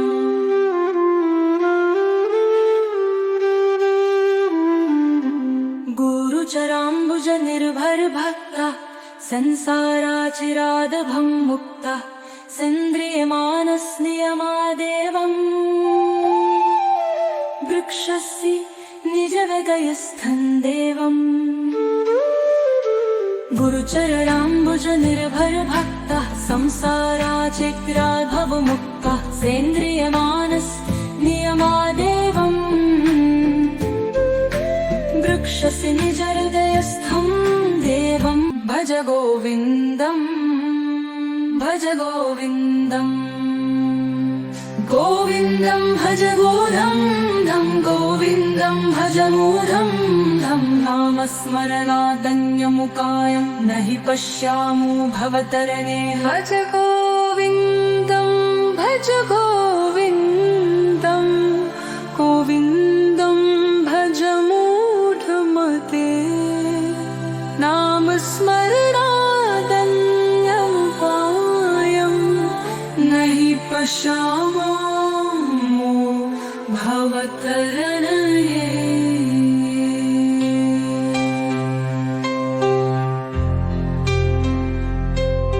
भज गोविन्दं गोविन्दं भज मूढमते मूढमते सम्प्रापते सन्निहिते काले नहि रक्षति दुःखं करणे भज गोविन्दं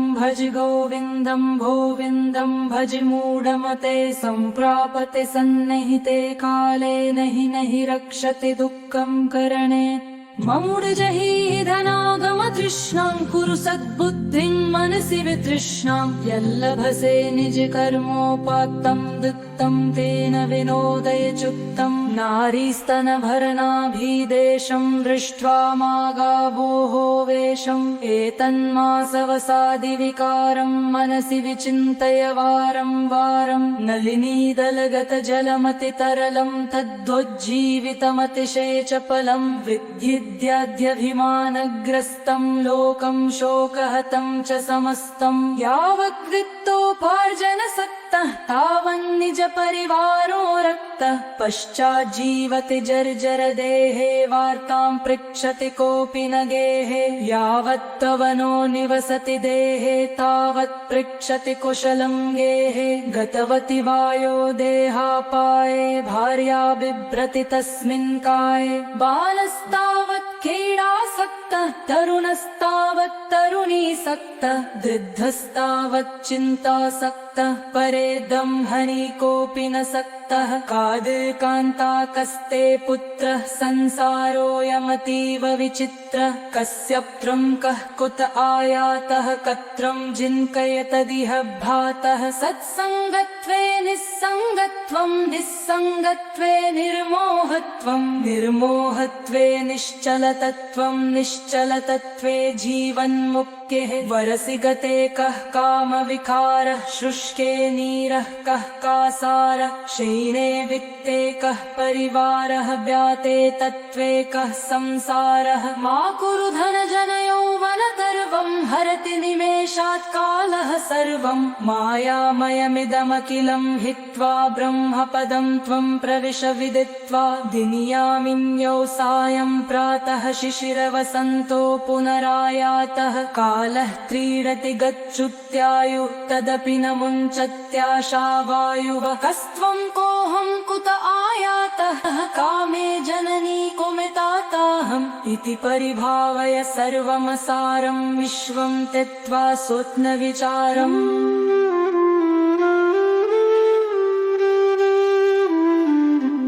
गुरुचराम्बुज निर्भर भक्तः संसाराचिरादभं मुक्तः सेन्द्रियमानस्नियमादेवम् वृक्षस्य निजवगयस्थं देवम् गुरुचराम्बुज निर्भर भक्तः संसाराचिरादभवमुक्तः सेन्द्रियमानस्नियमादेवम् वृक्षस्य निजहृदयस्थं देवं भज गोविन्दं भज गोविन्दम् गोविन्दं भज गोविन्दं गोविन्दं भज मूढं धं नामस्मरणादन्यमुकायं न हि पश्यामो भवतरणे भज गोविन्दं भज गोविन्दं गोविन्दं भज मूढमते नामस्मरणादन्यमुकायं न हि पश्यामो भवतरणे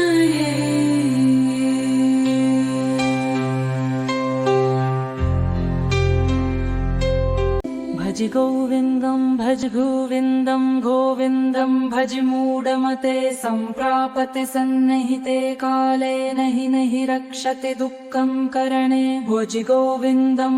गोविन्दं भज मूढमते सम्प्रापते सन्निहिते काले नहि रक्षति दुःखं करणे ममूढजहि धनागम तृष्णां कुरु सद्बुद्धिं मनसि वितृष्णां यल्लभसे निज कर्मोपात्तं दत्तं तेन विनोदय चुक्तं नारीस्तनभरनाभिदेशं दृष्ट्वा मागावोः वेशम् एतन्मासवसादिविकारं मनसि विचिन्तय वारं वारं नलिनीदलगतजलमतितरलं तद्वज्जीवितमतिशयचपलं विद्युद्याद्यभिमानग्रस्तं लोकं शोकहतं च समस्तं यावद्वित्तोपार्जनसक्तः तावन्निज परिवारो रक्तः पश्चाज्जीवति जर्जरदेहे वार्तां पृच्छति कोऽपि न गेहे यावत्तवनो निवसति देहे तावत् पृच्छति कुशलं गेहे गतवति वायो देहापाये भार्या बिभ्रति तस्मिन् काये बालस्तावत् क्रीडासक्तः तरुणस्तावत् तरुणीसक्तः वृद्धस्तावत् चिन्तासक्तः परेदं हनि कोऽपि न सक्तः कादिकान्ताकस्ते पुत्रः संसारोऽयमतीव विचित्रः कस्य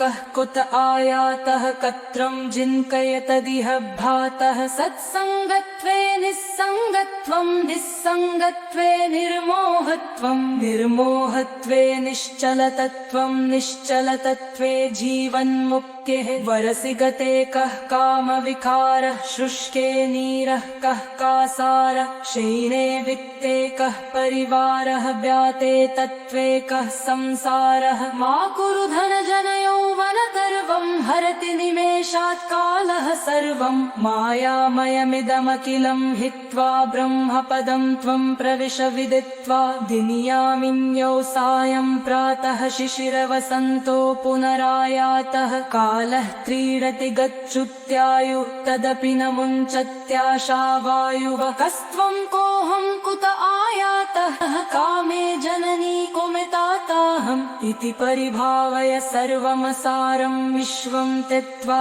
स्वप्नविचारम्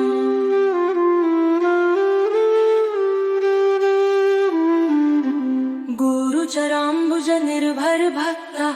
संसाराचिरादभं मुक्ता सेन्द्रियमानस्नियमादेवम् वृक्षस्य निजवगयस्थं देवम् गुरुचरणाम्बुज निर्भर भक्तः संसाराचिरादभवमुक्तः सेन्द्रियमानस्नियमादेवम् वृक्षस्य निजहृदयस्थं देवं भज गोविन्दम् भज गोविन्दम् गोविन्दं भज गोविन्दं गोविन्दं भज मूढं धं नामस्मरणादन्यमुकायं न हि पश्यामो भवतरणे भज गोविन्दं भज गोविन्दं गोविन्दं भज मूढमते नामस्मरणादन्यमुकायं न हि पश्यामो भवतरणे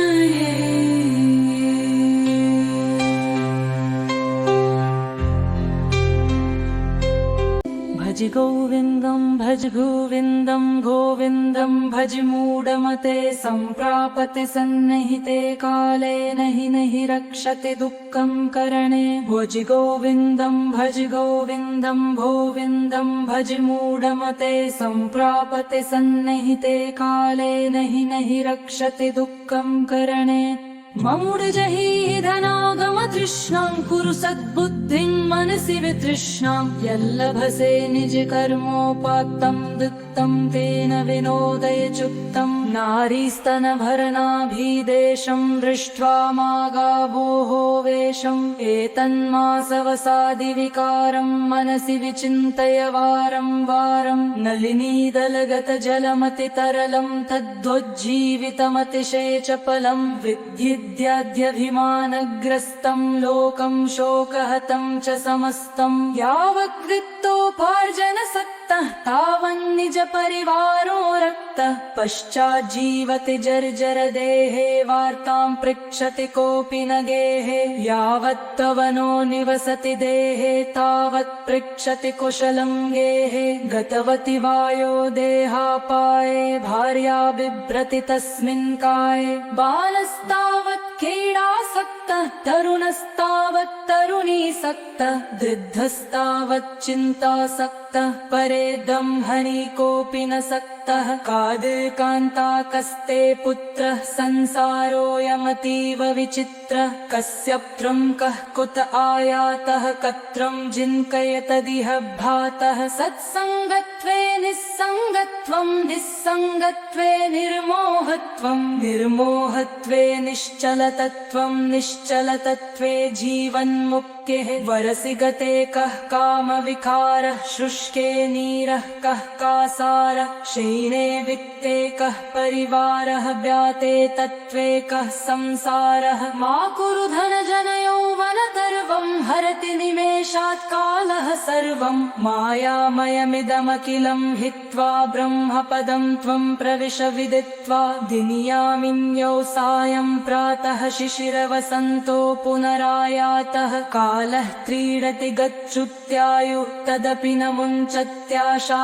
वायुः कस्त्वं कोऽहं कुत आयातः कामे जननी कुमिताताहम् इति परिभावय सर्वमसारं विश्वं त्यक्त्वा स्वप्नविचारम्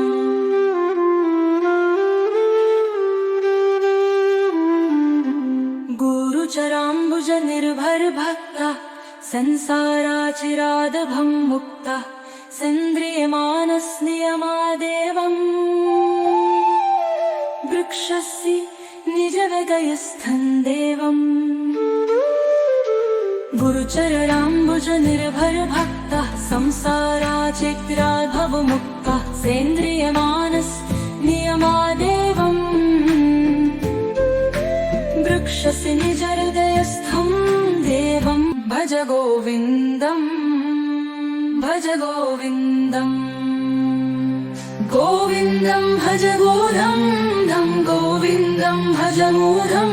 धं नामस्मरणादन्यमुकायं न हि पश्यामो भवतरणे भज गोविन्दं भज गोविन्दं गोविन्दं भज मूढमते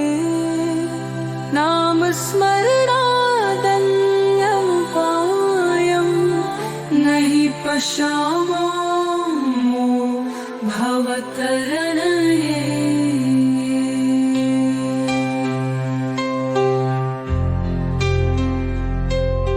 भज गोविन्दं भज गोविन्दं गोविन्दं भज मूढमते सम्प्रापते सन्निहिते काले नहि रक्षते दुःखं करणे भज गोविन्दं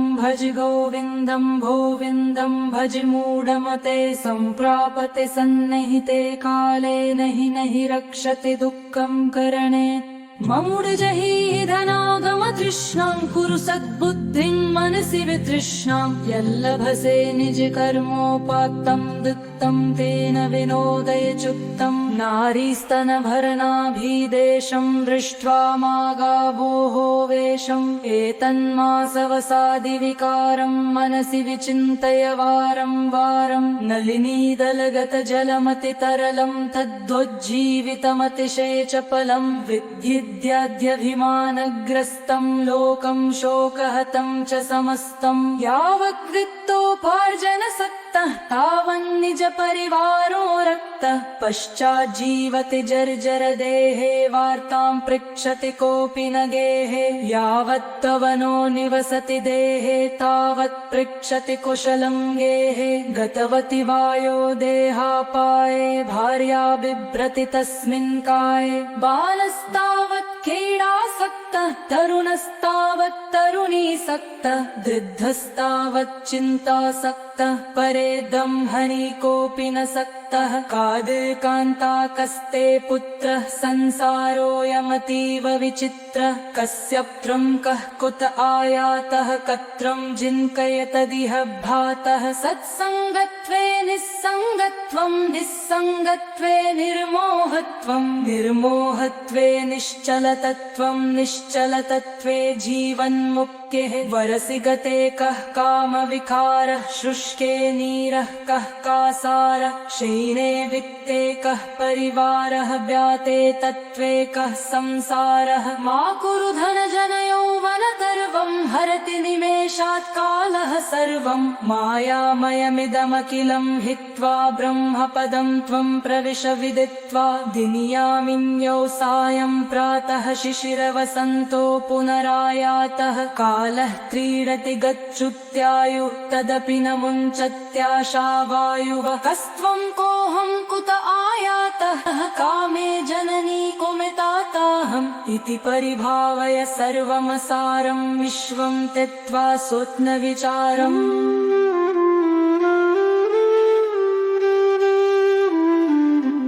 गुरुचराम्बुज निर्भर भक्ता संसाराचिरादभं मुक्ता सेन्द्रियमानस्नियमादेवम् वृक्षस्य निजवगयस्थं देवम् गुरुचरणाम्बुज निर्भर भक्ता संसाराचिरादभवमुक्ता सेन्द्रियमानस्नियमादेवम् वृक्षस्य निजहृदयस्थं देवं भज गोविन्दम् भज गोविन्दम् गोविन्दं भज गोविन्दं गोविन्दं भज मूढं नामस्मरणादन्यमुकायं न हि पश्यामो भवतरणे भज गोविन्दं भज गोविन्दं गोविन्दं भज मूढमते नामस्मरणादन्यमुकायं न हि पश्यामो भवतरणे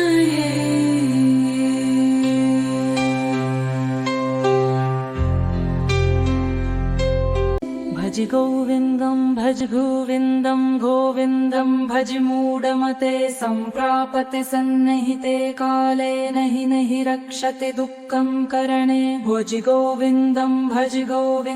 गोविन्दं भज मूढमते सम्प्रापते सन्निहिते काले नहि रक्षते दुःखं करणे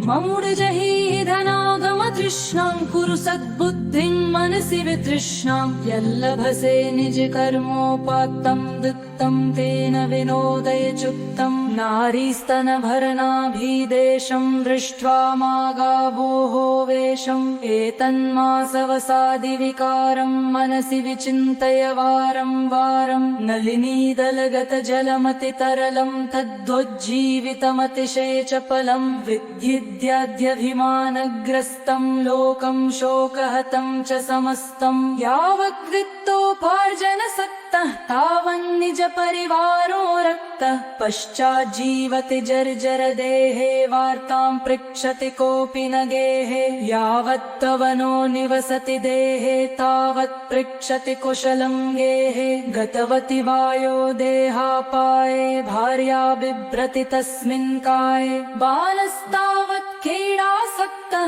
तरुणस्तावत् तरुणीसक्तः वृद्धस्तावत् चिन्तासक्तः परे दम्भनि कोऽपि न सक्तः कादिकान्ताकस्ते पुत्रः संसारोऽयमतीव विचित्रः कस्यप्त्रं कः कुत आयातः कत्रं जिन्कयतदिह भ्रातः सत्सङ्गत्वे निस्सङ्गत्वं निस्सङ्गत्वे निर्मोहत्वं निर्मोहत्वे निश्चलतत्वं निश्चलतत्वे जीवन्मुक्तेः वरसि गते कः कामविकारः शुष्के नीरः कः कासारः शयिने वित्ते कः परिवारः व्याते तत्त्वे कः संसारः मा कुरु धनजनयौवनगर्वं हरति निमेषात् कालः सर्वं मायामयमिदमखिलं हित्वा ब्रह्मपदं त्वं प्रविश विदित्वा दिनियामिन्यौ सायं प्रातः शिशिरवसन्तो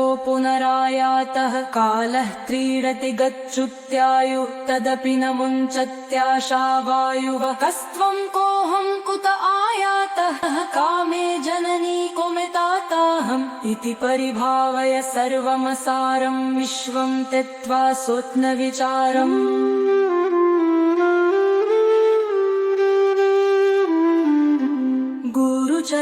कुचराम्बुजनिर्भरभक्तः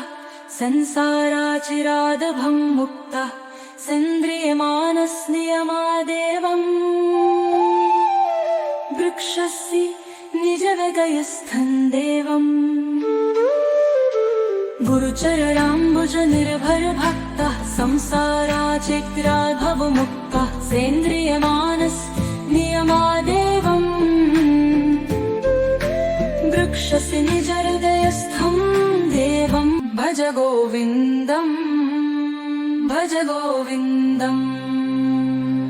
गोविन्दं भज गोविन्दं गोविन्दं भज मूढं धं नामस्मरणादन्यमुकायं न हि पश्यामो भवतरणे भज गोविन्दं भज गोविन्दं गोविन्दं भज मूढमते नामस्मरणादन्यमुकायं न हि पश्यामो भवतरणे।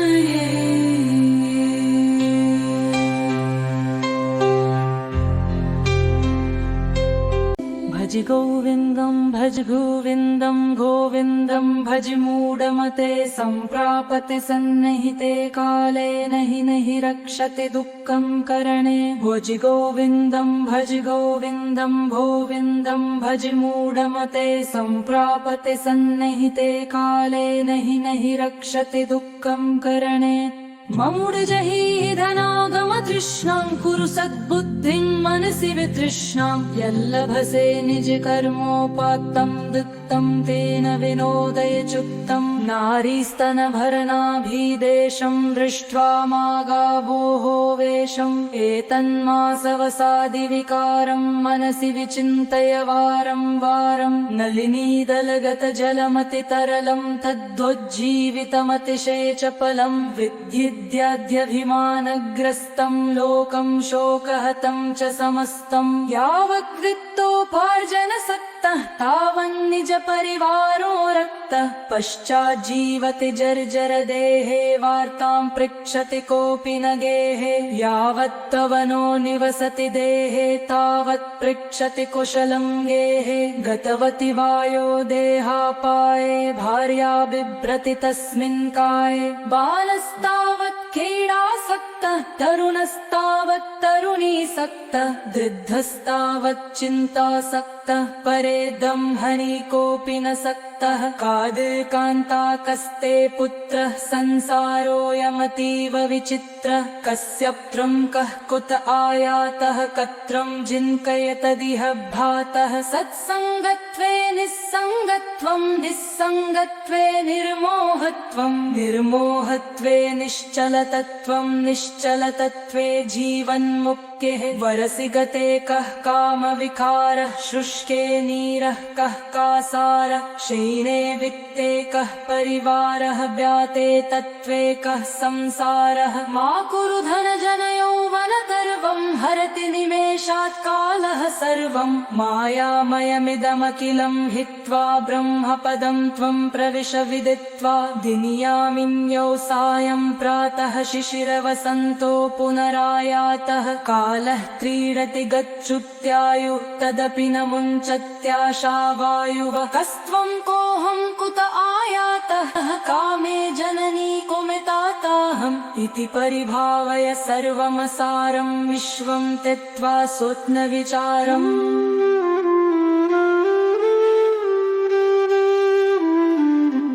गुरुचराम्बुजनिर्भरभक्तः संसाराचिरादभं मुक्तः सेन्द्रियमानस्नियमादेवम् वृक्षस्य निजहृदयस्थं देवम्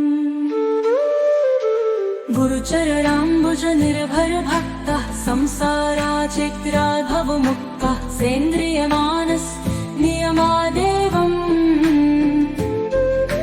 वृक्षस्य निजहृदयस्थं देवं भज गोविन्दम् भज गोविन्दम् गोविन्दं भज गोविन्दं गोविन्दं भज मूढं धं नामस्मरणादन्यमुकायं न हि पश्यामो भवतरणे भज गोविन्दम्। भज गोविन्दं गोविन्दं भज मूढमते नामस्मरणादन्यमुपायं नहि पश्यामो भवतरणये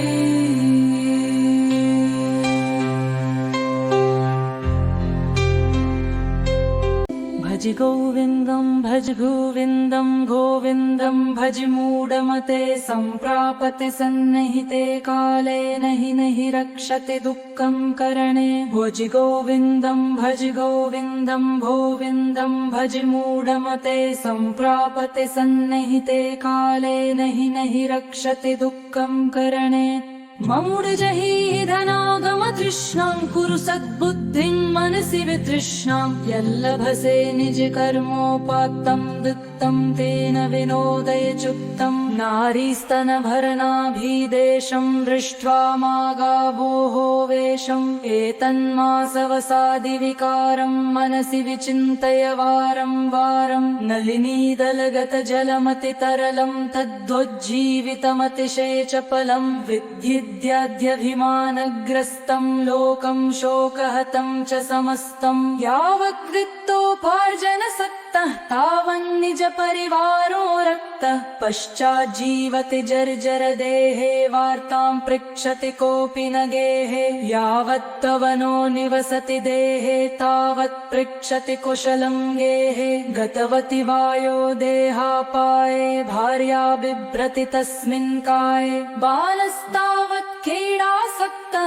तरुणस्तावत् तरुणीसक्तः वृद्धस्तावत् चिन्तासक्तः परे दम्भनि कोऽपि न सक्तः कादिकान्ताकस्ते पुत्रः संसारोऽयमतीव विचित्रः कस्यप्त्रं कः कुत आयातः कत्रं जिन्कयतदिह भ्रातः सत्सङ्गत्वे निस्सङ्गत्वं निस्सङ्गत्वे निर्मोहत्वं निर्मोहत्वे निश्चलतत्वं निश्चलतत्वे जीवन्मुक्तिः वरसि गते कः कामविकारः शुष्के नीरः कः कासारः शयिने वित्ते कः परिवारः व्याते तत्त्वे कः संसारः मा कुरु धनजनयौवनगर्वं हरति निमेषात् कालः सर्वं मायामयमिदमखिलं हित्वा ब्रह्मपदं त्वं प्रविश विदित्वा दिनियामिन्यौ सायं प्रातः शिशिरवसन्तो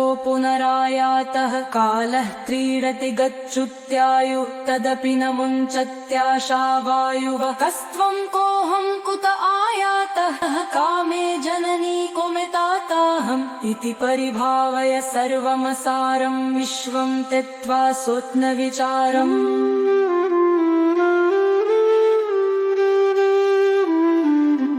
गुरुचराम्बुज निर्भर भक्तः संसाराचिरादभं मुक्तः सेन्द्रियमानस्नियमादेवम् वृक्षस्य निजहृदयस्थं देवम् गुरुचरणाम्बुज निर्भर भक्तः संसाराचिरादभवमुक्तः सेन्द्रियमानस्नियमादेवम् वृक्षस्य निजहृदयस्थं देवं भज गोविन्दं भज गोविन्दं गोविन्दं भज गोविन्दं गोविन्दं भज मूढं नामस्मरणादन्यमुकायं नहि पश्यामो भवतरणे भज गोविन्दं भज गोविन्दं गोविन्दं भज मूढमते नामस्मरणादन्यमुपायं नहि पश्यामो भवतरणये।